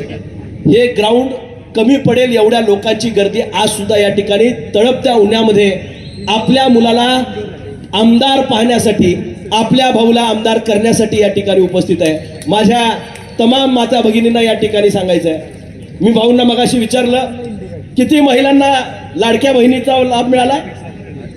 85,000. 3 लाख मतापैकी 85,000 मतं भाऊ आधीच स्पर्श झालाय आणि ते नवरा सांगितलं तरी ऐकत नाही. बहिणी आता कोणाचं ऐकायला तयार नाही, कारण देणारा भाऊ कोण आहे त्यांना माहिती आहे. देणारा महायुतीच आहे. आणि लाडकी बहीण मुख्यमंत्र्यांची, त्या बहिणीला कुणी आजपर्यंत विचारत नव्हतं. ओवाळणी वर्षातनं एकदा यायची, ती ओवाळणी दर महिन्याला देण्याचं काम ज्यांनी केलंय त्यालाच आम्ही आणणार, ही भूमिका आमच्या माता भगिनीने या ठिकाणी घेतलेली आहे. भावांसाठी काय केलंय तर भावांसाठी जे शिकलेली मुलं आहेत त्यांना या ठिकाणी नोकरी मिळत नाही, त्यांच्यासाठी सुद्धा शासनाच्या वतीनं त्यांना अप्रेंटिस देण्याची भूमिका शासनानं या ठिकाणी घेतली. कुठली मुलगी या डोंगर कपाऱ्यातली या ठिकाणी तिला डॉक्टर व्हायचं असेल, इंजिनियर व्हायचं असेल तर तिच्यासाठी निर्णय घेतलाय. मोफत शिक्षण तिच्यासाठी त्या ठिकाणी केलंय. आपला असणारा एसटीचा प्रवास सुद्धा निम्म्या तिकिटावर आणायचं काम त्या ठिकाणी केलं. महिला बाहेर पडल्यानंतर निम्म्या तिकिटावर गेल्यानंतर जी एसटी तोट्यात चालली होती ती फायद्यात आणण्याचं काम खऱ्या अर्थानं या शासनाने या ठिकाणी केलंय. मी निश्चितपणे या ठिकाणी सांगेन, चांगलं काम करणाऱ्या माणसाचे हात बळकट झाले की आणखी चांगली प्रगती आपल्या मतदारसंघाची या ठिकाणी होऊ शकते. आज सतुभाऊंच्या निमित्तानं एक चांगला सुसंस्कृत तरुण आपण या ठिकाणी या मतदारसंघाला लाभलेला आहे, पण त्या माणसाला काम करण्याची संधी मिळालेली नाही. जिल्हा परिषदेपर्यंत आपण एखाद्या माणसाला तिथपर्यंतच नेऊन ठेवलं तर त्याची कुवत काय, त्याची ताकद काय. आले काय प्रवेश व्हायला लागलाय नाही, पण तुम्ही बोलायला नाही, ते आता त्यांच्या समोर बोलायचं म्हणून नाही का ना. नागपंचमी ह्यांच्या समोर बोलून काय करायचं, त्यांच्या समोर बोलायचं म्हणून मी थांबलो. नागपंचमीच्या सणाचं आता जर समजा माझं भाषण तोपर्यंत चालू राहिलं तर मी बोलीन, नसेल तर मी भाऊना सांगितलं जरा 70 मिनिटं 70% भाषण म्हणलं हिंदीतच करा. अमित भाईंना हे लक्षात आलं पाहिजे की या डोंगर कपारीतली विद्वत्ता काय आहे, इथं आपला असणारा आवाज काय. आणि निश्चितपणे या ठिकाणी मला मुद्दामून या ठिकाणी सांगितलं पाहिजे, हेलिकॉप्टर उतरलंय, पंखा हळूहळू हळूहळू बंद व्हायला लागलाय. अमित शहा साहेब खाली उतरत असतील, आपल्या सभेकडे यायला गाड्यांचा ताफा लागलेला आहे. ते येत येत येत इथपर्यंत या ठिकाणी गेटवर येऊस तोपर्यंत या तालुक्यातली जनता रस्त्यावर असताना ते पाहत या ठिकाणी येणार आहे. 2 दिवसात अमित भाईंची सभा या ठिकाणी ठरली आणि सकाळच्या प्रहरी इतक्या मोठ्या ताकदीनं आपण त्या ठिकाणी आलेले आहात. निश्चितपणे नागपंचमीच्या सणाच्या बाबतीतली भावना केंद्रीय मंत्री म्हणून सन्माननीय अमित भाईंच्या पाशी पोहोचवणं ही माझी जबाबदारी आहे. आणि माझे भाऊ, जर समजा माझं भाषण चालू असेल तर मी, किंवा नसेल तर माझे भाऊ आदरणीय सत्तू भाऊ ती भूमिका त्या ठिकाणी पार पाडतील. निश्चितच या सगळ्या मैदानामध्ये काम करणारे सत्तू भाऊंचे असतील, या ठिकाणी सम्राट बाबांचे असतील, आदरणीय सदाभाऊंचे असतील, सर्व कार्यकर्ते मोठ्या प्रमाणात या ठिकाणी जमलेले आहेत. स्टेज आता माझ्या एकट्याच्या ताब्यात सगळी घेऊन बाजूला गेल्यात. तुम्ही इतक्या मोठ्या संख्येने या ठिकाणी उपस्थित आहात. तो जयघोष, ती विचाराची ताकद खऱ्या अर्थानं आपण जिवंत ठेवली पाहिजे. भाऊंच्या पाठीशी असणारी ही सर्व ताकद अमितजींना या ठिकाणी लक्षात आली पाहिजे. आणि निश्चितपणे जो माणूस देशावर लादलं गेलेलं 370 हटवू शकतो तर तो नागपंचमी सुरू करूच शकतो, हा विश्वास या ठिकाणी माझ्यासारख्या कार्यकर्त्यांना. आणि म्हणून आपण जरा आपल्या सणाच्या बाबतीत ज्यावेळी भाऊ बोलतील त्यावेळी जरा अमित भाईंना आपला काय मत आहे तेवढं लक्षात आलं पाहिजे. जरा हात जोरदार त्यावेळी वर करून भाऊंना आपण त्या ठिकाणी अमित भैयांना सांगू की आम्ही आमचा आमदार तुमच्याकडे पाठवून देतो, पण आमच्या नागदेवतेला सुद्धा तुमच्या कायद्याच्या चौकटीतनं रिकामं करा आणि परत शिरायाची नागपंचमी ही आनंदाने आणि उत्साहानं या ठिकाणी मोठ्या प्रमाणात साजरी करण्याची आम्हाला संधी द्या. हा आवाज योगायोगानं आज खऱ्या अर्थानं ते इथंपर्यंत येत आहेत आणि त्याची माहिती ते त्या ठिकाणी आपल्याला मिळेल. मी मुद्दामून आपल्या सर्व या ठिकाणी असणाऱ्या नजरा तुमच्या सगळ्या आता तिकडे लागलेत त्याची मला माहिती आहे. अरे आता इलाजच नाही, मी एकटाच राहिलोय बॅटिंगला. जोपर्यंत ते येत नाही तोपर्यंत आपल्याला हे चालूच ठेवावं लागलं. त्यामुळं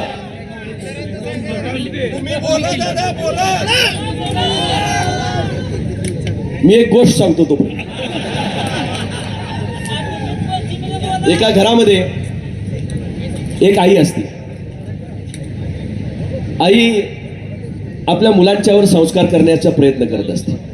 तिचं लहानसं बाळ असतं आणि ते बाळ आईबरोबर रोज देवघरामध्ये जात असतं. तिनं 3 पंत्या देवासमोर लावलेल्या असतात, 3 पंत्या, आणि रोज ती त्या पंत्यांना नमस्कार करत असते, मुलाला नमस्कार करायला लावत असते. मूल जायचं, तिच्याबरोबर जायचं, रांगत रांगत जायचं, नंतर चालत जायला लागलं. जसं मोठं झालं तसं त्याला थोडं कळतं झालं. त्यावर त्या आईला एक दिवस विचारलं, म्हणले आई, देवासमोर एकच दिवा लावला तर का चालत नाही काय ग? 3 पंत्या, 3 पंत्याच्या तेल 3 वाती तेवढं परत टिकवून ठेवणं. ती म्हटली, तुला बाळा आज कळणार नाही. एक दिवस असा येईल की मी ज्यावेळी नसीन त्यावेळी तू त्या पंत्यांनाच विचार की मी त्यांना का लावलं. एक दिवस तो वाईट दिवस आला की ज्या ती आई त्या बाळाला सोडून निघून गेली. मूल मोठं झालं होतं, ते देवघरामध्ये गेलं. त्यानं पहिल्या पंथीला विचारलं,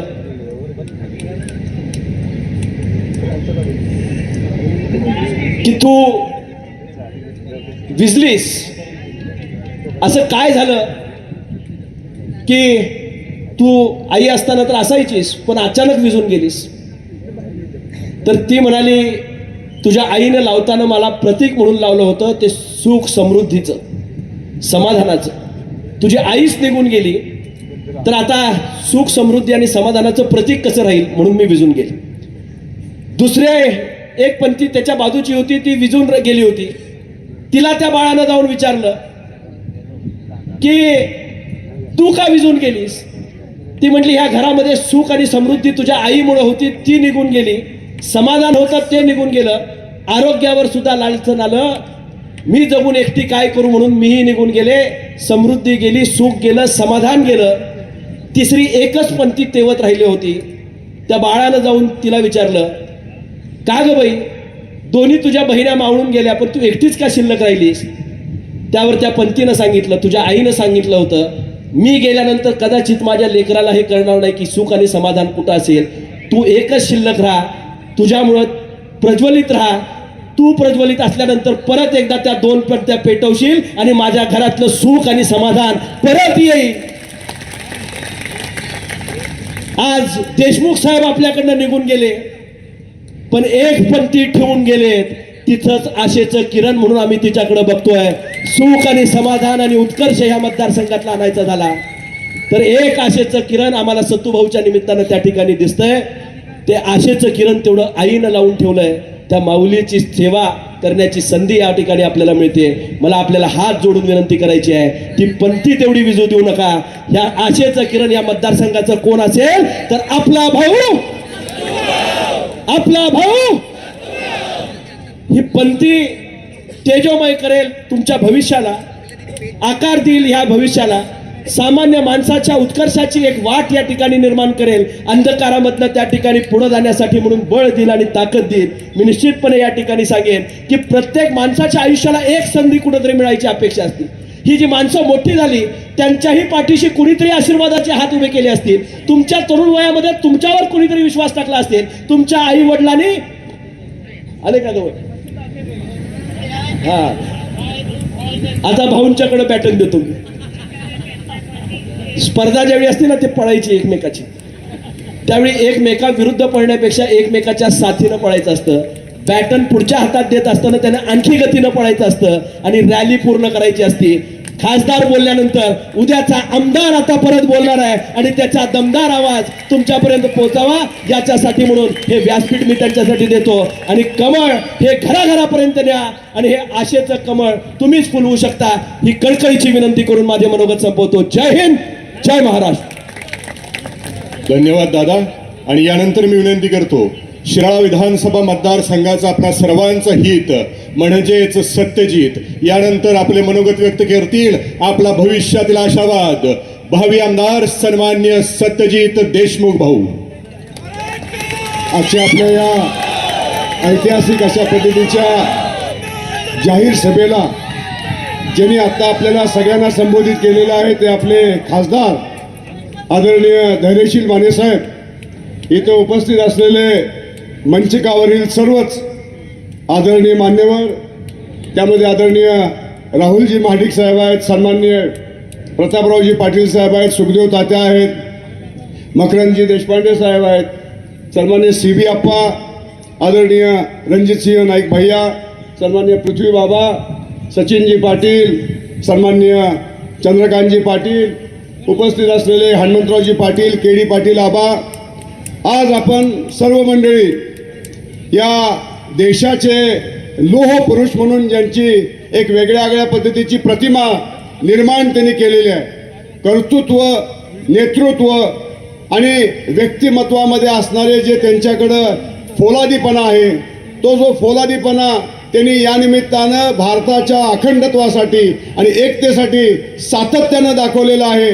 ते देशाचे गृहमंत्री आदरणीय अमितभाई शाह हे आपल्या सगळ्यांना संबोधित करण्यासाठी इथं उपस्थित राहणार आहेत.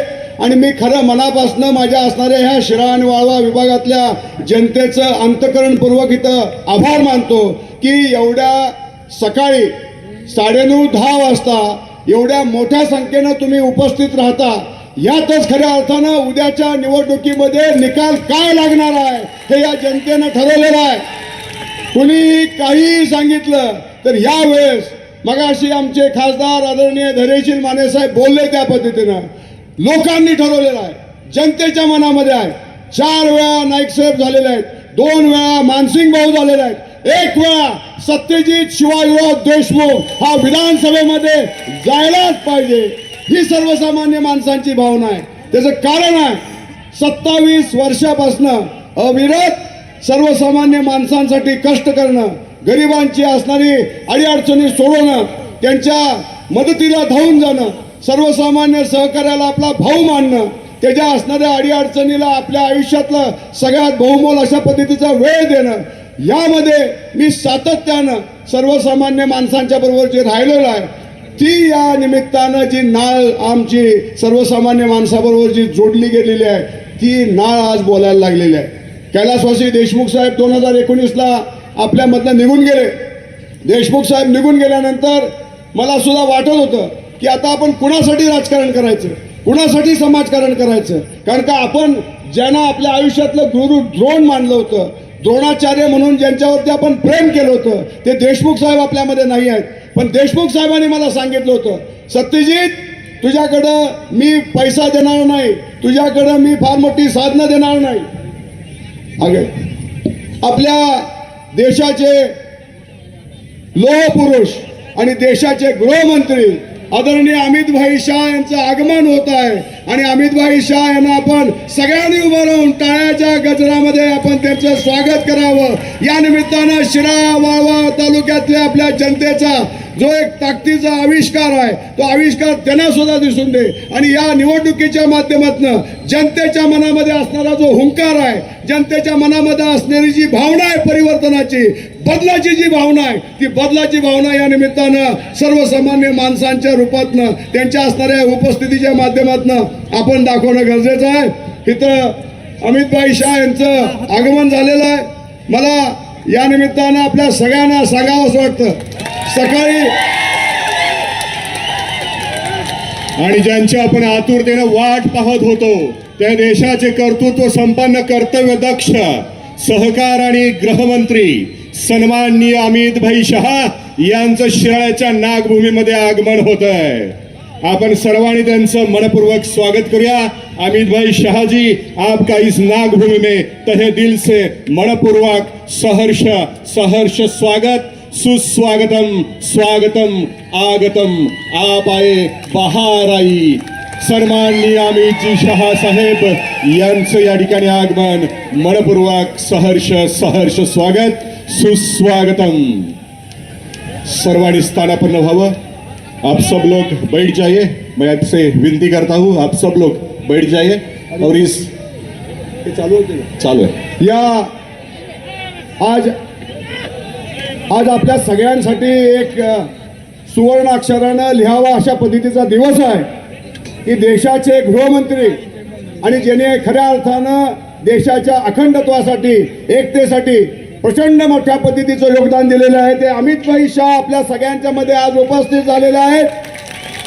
आदरणीय अमितभाई शाह साहब, आपको ये जनता नमन करती है और आपको ये कहना चाहती है कि सुबह आज 10:30 बजे से यहाँ पर आपकी वाणी सुनने के लिए ये सब जनता आपके विचार सुनने के लिए आज आई है. ये जो विधानसभा की जो चुनावी जो अपना मैदान है, इस मैदान में मुझे भारतीय जनता पार्टी और महायुति का उम्मीदवार मनोनीत किया है. आज इस मंचक पे उपस्थित सब हमारे मान्यवर, इनके साक्ष्य में कहना चाहता हूं कि आज की तारीख में अमित भाई शाह यहाँ पर आने की वजह से अपनी जो ताकत है वो ताकत और बढ़ने वाली है. और इस चुनाव में आपल्याला एकच या निमित्तानं अमित भाई शाहना आपल्या सगळ्यांच्या मार्फत रिटर्न गिफ्ट द्यायचंय. ते म्हणजे ह्या निवडणुकीत अमित भाई शाह इथं आलेले आहेत. 23 तारखेला कोणत्याही परिस्थितीत शिराळा विधानसभा मतदारसंघाचा जो गुलाल आहे तो गुलाल आपण त्यांना या निमित्तानं देण्याच्या संदर्भातली जाहीर गवाही या निमित्तानं द्यायची आहे. सर, मैं आपको तहे दिल से आभार व्यक्त करना चाहता हूँ. ये अम्बा माता के आशीर्वाद से, गुरु गोरक्षनाथ महाराज के आशीर्वाद से पुनीत हुई ये धरती है. इस धरती पे आज आप आए हो. मेरी आपसे इतनी विनती है कि आपके यहाँ आने से हम सब उपकृत हुए हैं. हम धन्यवाद देना चाहते हैं क्योंकि आपने हमारे इस शिराळा विधानसभा मतदार संघ के जो पूर्व विभाग के जो 48 गांव है, उस 48 गांव के लिए तकरीबन 386 करोड़ रुपए नाबार्ड से मंजूर करके 20,000 हेक्टेयर क्षेत्र को सिंचाई की योजना मंजूर की है. इसके लिए हम आपका आभार इस मंच से व्यक्त करना चाहते हैं. दूसरी मेरी आपसे गुजारिश है, मेरे पिताजी ये पहाड़ी इलाकों के नेता थे, शिवाजीराव देशमुख साहब. उनको जिंदगी में अगर राजनीति में कौन लाया है तो विश्वासराव भाऊ ने लाया और उनको साथ दी वसंतराव नाइक बाबा ने दी.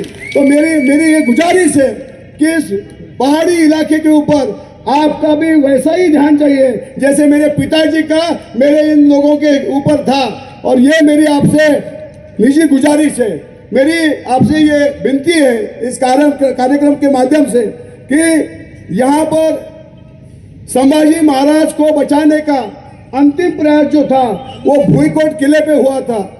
उस भूईकोट किले को राष्ट्रीय शौर्य स्मारक बनाने के लिए आप अपनी पूरी ताकत झोंक कर संभाजी महाराज ने धर्म बचाने के लिए, धर्म के रक्षण के लिए जो अपनी जान गंवाई है, वो जान गंवाने के लिए उनका जो एक राष्ट्रीय स्मारक है, शौर्य स्मारक है, वो यहाँ पर भूईकोट किले में होने के लिए आप हमें मदद कीजिए. और मेरी एक गुजारिश आहे, सर मी मराठीत बोलतो 2 मिनिटं. आपण कोल्हापूरचे जावई आहात आणि त्या निमित्तानं दाजी या नात्यानं आपल्याला आम्ही तसं बोलू शकतो. सर, ही नागपंचमी, ये नाग की जो पूजा हमारे यहाँ के लोग करते हैं, हमारे मराठीत आम्ही सांगतो की नागाची पूजा नागपंचमीच्या माध्यमातून आमचा जो पारंपरिक रीतिरिवाज, आणखीन आमची जी परंपरा होती, दुर्दैवानं मधल्या काळामध्ये आम्हाला ती परंपरा खंडित करायला लागली आहे. ती तेवढी आमची विनंती आहे. शिराळा आणि ह्या परिसरातील सर्व तमाम लोकांनी हात वरती करून सांगावं अमितभाई शाहांना की या निवडणुकीच्या माध्यमातून अमितभाई शाह साहेब आपण आम्हाला मदत करा. फक्त काही अपवाद वगळून ही नागपंचमी जी आहे ती जुन्या रीतिरिवाजाप्रमाणे आमच्या धर्माच्या रूढी परंपराप्रमाणे हिंदू धर्माच्या असणाऱ्या आमच्या रीतिरिवाजाप्रमाणे करण्याची आम्हाला अनुमती द्या. हे जर केलं तर मी म्हणेन की आमच्या आयुष्याचं फलित ठरलं सर. आणि त्याचबरोबर या आपल्या कार्यक्रमाच्या निमित्तानं मी नाही या नागपंचमीच्या नामानं आपण सगळ्या मंडळींनी या निमित्तानं त्यांना साथ घालूया. आजच्या या कार्यक्रमाच्या निमित्तानं अमित भाई आपल्याला एवढीच विनंती करतो, आपल्या महाराष्ट्राचे उपमुख्यमंत्री आदरणीय देवेंद्रजी फडणवीस साहेब यांनी वाकुर्डे बुद्रुक योजनेचा भाग 1 टप्पा 2, 3 हे कार्यान्वित केलेले आहे. आणि या निमित्तानं आमचा जो पश्चिम भाग आहे, जो हमारा ऊपर का जो भाग है जहाँ पर पहाड़ी इलाका है, उसके लिए अभी 1,85 लाख की एक योजना मंजूर की है. अगर वो इसके बाद अपनी जो सरकार आने वाली है वो अगर हम कार्यान्वित करेंगे तो मुझे लगता है तकरीबन 20,000 हेक्टेयर क्षेत्र हमारा हो 20,000 हेक्टेयर क्षेत्र हमारा इस सिंचाई के माध्यम से लोगों को मदद हो सकती है. आज अपन अमित भाई शाह साहब अपन आला आणि सर मैं बताना चाहता हूँ आपसे कि आपका जब कार्यक्रम मुझे दिया गया तो मैं डर गया, क्योंकि शाह साहब आने वाले तो मतलब सब जो है वो पूरी पिन पॉइंट एक्यूरेसी से होना चाहिए. लेकिन आप आए, आप यहाँ पर पधारे और इन लोगों का मन जीत लिया है. हम आपसे वादा करते हैं कि आपकी ताकत बढ़ाना और हमारे देश के नेता नरेंद्र मोदी साहब की ताकत बढ़ाना ये हमारी जिम्मेवारी होगी. ये हम वायदा करते हैं. और मेरे 2 शब्द को विराम देता हूँ. मेरा चिन्ह है कमल. महायुति के माध्यम से मुझे आप आशीर्वाद दीजिए. 5 साल मैं आपकी सेवा करूंगा और आपके सब सपने मैं साकार करूंगा. ये मेरा वादा आपसे सबसे.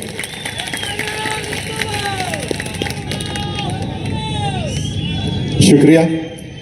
और इस बात शाह साहब का यहाँ सम्मान होने जा रहा है. ठीक है. और इसके बाद आपसे विनती है शाह साहब आप सब इन्हीं लोगों से बात कीजिए.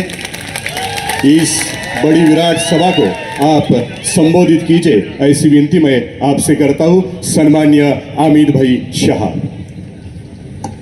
मेरे साथ बोलिए, भारत माता की. क्यों भाई, क्या हो गया है सिराला वालों की आवाज को? जीतना है या नहीं जीतना है? अरे जोर से बोलो, जीतना है या नहीं जीतना है? तो ऐसी आवाज नहीं चलेगी. यहां से मोदी जी आज महाराष्ट्र में है, वहां तक आवाज जानी चाहिए. सत्यजीत और निशिकांत को जिताने के लिए सिराला में भाजपा वाले इकट्ठा हुए हैं. मेरे साथ दोनों हाथ उठाइए. दूर बैठे वो भाई भी उठाए, सामने बैठे वो भी उठाए. विजय के संकल्प की मुट्ठी बीजिए और प्रचंड आवाज से बोलिए, भारत माता की जय जय जय जय जय शिवाजी. जय जय जय जय जय भवानी. वंदे वंदे.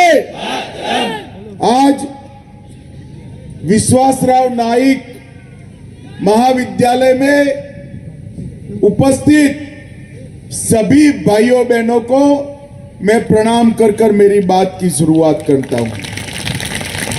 मैं यहां पर महाराष्ट्र चुनाव में भारतीय जनता पार्टी के 2 प्रत्याशी सत्यजीत देशमुख, आगे आओ सत्यजीत, और इस्लामपुर से हमारे निशिकांत जी आगे आइए. ये दोनों को जिताने की अपील करने के लिए मैं आया हूं.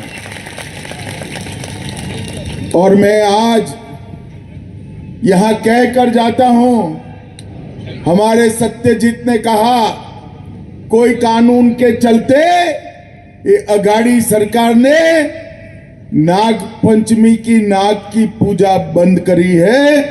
मैं 32 सिराला नाग मंदिर की भूमि पर कहकर जाता हूं, हमारी सरकार फिर से बनने के बाद इसको हम विधि विधान के साथ चालू,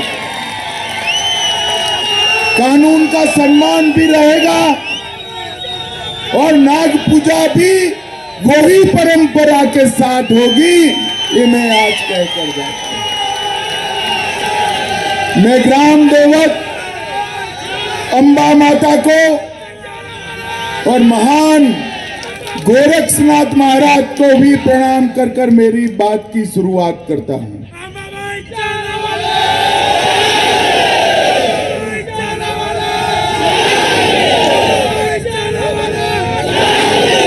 भाइयों बहनों, समर्थ रामदास के चरण जहां पड़े, यह ये भूमि है। समर्थ रामदास जिन्होंने गुलामी के समय में महाराष्ट्र के युवाओं को एकत्रित कर कर शिवाजी महाराज को पाठिंबा देने का काम किया, वो समर्थ रामदास को मैं प्रणाम कर कर मेरी बात की शुरुआत करता हूं। महाराष्ट्र की यह वीर भूमि, छत्रपति शिवाजी महाराज, धर्मवीर संभाजी महाराज, ज्योतिबा फुले, क्रांति ज्योति सावित्रीबाई फुले, महान अंबेडकर जी और तिलक महाराज जैसे वीर और ज्ञानी पुरुषों की ये भूमि है। ये भूमि पर वसंत दादा पाटिल, राजा राम बापू पाटिल, जिन्होंने सहकारिता आंदोलन को आगे बढ़ाकर किसानों की खुशहाली के लिए काम किया, ये सभी महान लोगों को मैं प्रणाम करना चाहता हूं। भाइयों बहनों, 20 तारीख को समग्र महाराष्ट्र के अंदर मतदान होना है और आप लोगों को वो मतदान में निर्णायक भूमिका लेनी है। मैं महाराष्ट्र में 1.5 महीने पहले पूरे महाराष्ट्र का दौरा किया हूं। जहां जहां गया, विदर्भ गया, मुंबई गया, कोंकण गया, कोल्हापुर गया, उत्तर महाराष्ट्र जलगांव गया, जहां गया वहां एक ही बात है, महायुति की सरकार बनानी है, देवेंद्र भाई को विजयी बनाना है। भाइयों बहनों, मोदी जी की सरकार ऊपर बन चुकी है, केंद्र में भाजपा सरकार है, नीचे एनडीए की सरकार बना दीजिए, महायुति की सरकार बना दीजिए। मैं बताकर जाता हूं, ये दोनों सरकारें डबल इंजन की सरकारें महाराष्ट्र को देश का नंबर 1 राज्य बनाने का काम करेंगे, नंबर 1 राज्य बनाने का। मोदी जी ने हम सबके सामने एक लक्ष्य रखा है और वो लक्ष्य है एक ऐसा भारत बनाना जो हर क्षेत्र के अंदर वो भारत दुनिया में सर्वप्रथम है और वो केवल और केवल एनडीए बना सकता है भाइयों बहनों, और मोदी जी के नेतृत्व में ही बन सकता है। और मैं आज जब यहां आया हूं तब अघाड़ी वालों को पूछने आया हूं और आप सबको भी पूछने आया हूं, औरंगाबाद का नाम संभाजी नगर होना चाहिए या नहीं होना चाहिए भाई? अरे जोर से बोलो, होना चाहिए या नहीं होना चाहिए? ये अघाड़ी वाले इसका विरोध करते हैं और अपने आप को महान बाला साहब का वारिस कहने वाले उद्धव ठाकरे भी उनका विरोध करते हैं। मैं आज बताकर जाता हूं, पवार साहब सुन लो, जितना जोर लगा दो, संभाजी नगर का नाम वीर संभाजी नगर ही रहने वाला है, कोई नहीं। भाइयों बहनों, मुझे बताओ, ये कश्मीर जो है हमारा है या नहीं है? जोर से बोलो, है या नहीं है?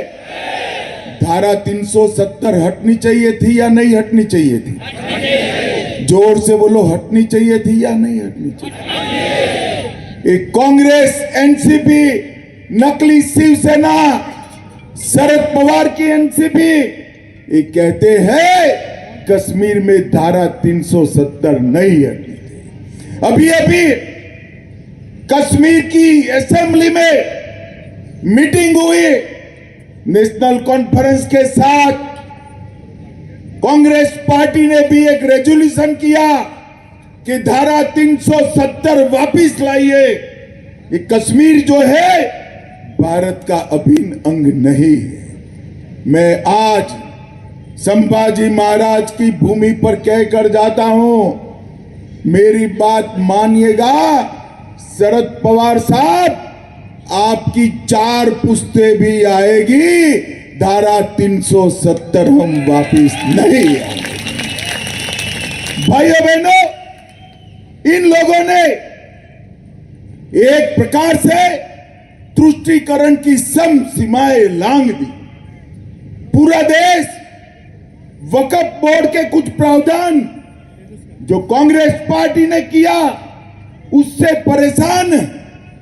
मोदी जी संसद के अंदर वक्फ बोर्ड में बदलाव का बिल लाए और वो बिल का ये लोग विरोध कर रहे हैं। अभी अभी कर्नाटक के वक्फ बोर्ड ने कुछ पूरे गांवों को मंदिरों समेत, किसानों की भूमि समेत गांवों को वक्फ की संपत्ति घोषित कर दिया। मैं पवार साहब को पूछने आया, उद्धव जी को पूछना चाहता हूं, मुझे बताइए वक्फ बोर्ड का आप समर्थन करोगे या विरोध करोगे? वो जवाब नहीं देंगे। मैं आपको बता देता हूं, वो वक्फ बोर्ड का विरोध करेंगे सिराला वालों। और अघाड़ी की सरकार गलती से भी आ गई तो किसानों की भूमि वक्फ बोर्ड के नाम पर करने का भी काम करेगी, वक्फ बोर्ड के नाम पर। मगर आप चिंता मत करो, केंद्र में आप लोगों ने नरेंद्र मोदी सरकार बनाई है, नरेंद्र मोदी सरकार। मैं आज सिराला वालों को कहकर जाता हूं, जब तक नरेंद्र मोदी सरकार है, इस क्षेत्र के मंदिरों को या इस क्षेत्र के किसानों की भूमि को हम किसी को हाथ नहीं लगाने देंगे। भाइयों बहनों, हाथ नहीं लगाने देंगे। मुझे एक बात बताओ भाई, ये जो राम मंदिर है वो बनना चाहिए था या नहीं बनना चाहिए था? जोर से बोलो, बनना चाहिए या नहीं बनना चाहिए? माताएं बहनें भी बताए, बनना चाहिए या नहीं बनना चाहिए? 500 साल से प्रभु श्री राम टेंट में बैठे थे। कांग्रेस पार्टी 75 साल से राम मंदिर को अटका रही थी, लटका रही थी, भटका रही थी। मोदी जी आए, एक 5 साल में ही भूमि पूजन भी किया, कंस्ट्रक्शन भी किया और प्राण प्रतिष्ठा कर कर जय श्री राम कर दिया। और भाइयों बहनों, शरद पवार साहब ने कह दिया कि मैं बाद में आऊंगा। उद्धव ठाकरे भी नहीं गए, राहुल गांधी भी नहीं गए। क्यों नहीं गए बताओ भाई सिराला वालों, क्यों नहीं गए?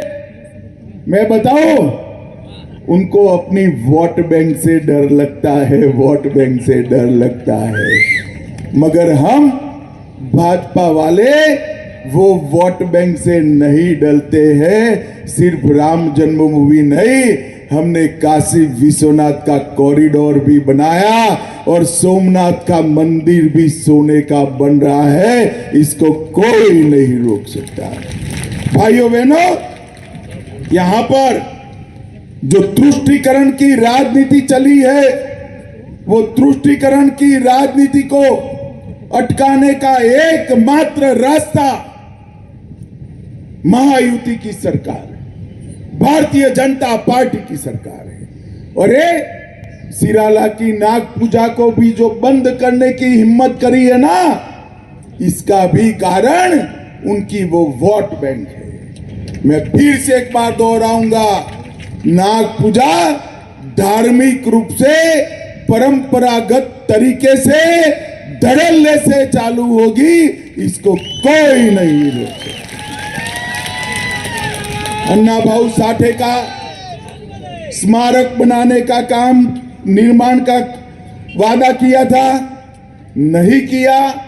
महायुति सरकार ने बनाया और जहां पर सिराला किले में संभाजी महाराज को छुड़ाने का अंतिम संघर्ष हुआ था, वहां पर अभी तो हमने 13 करोड़ रुपए से स्मारक बनाने का प्रावधान किया है।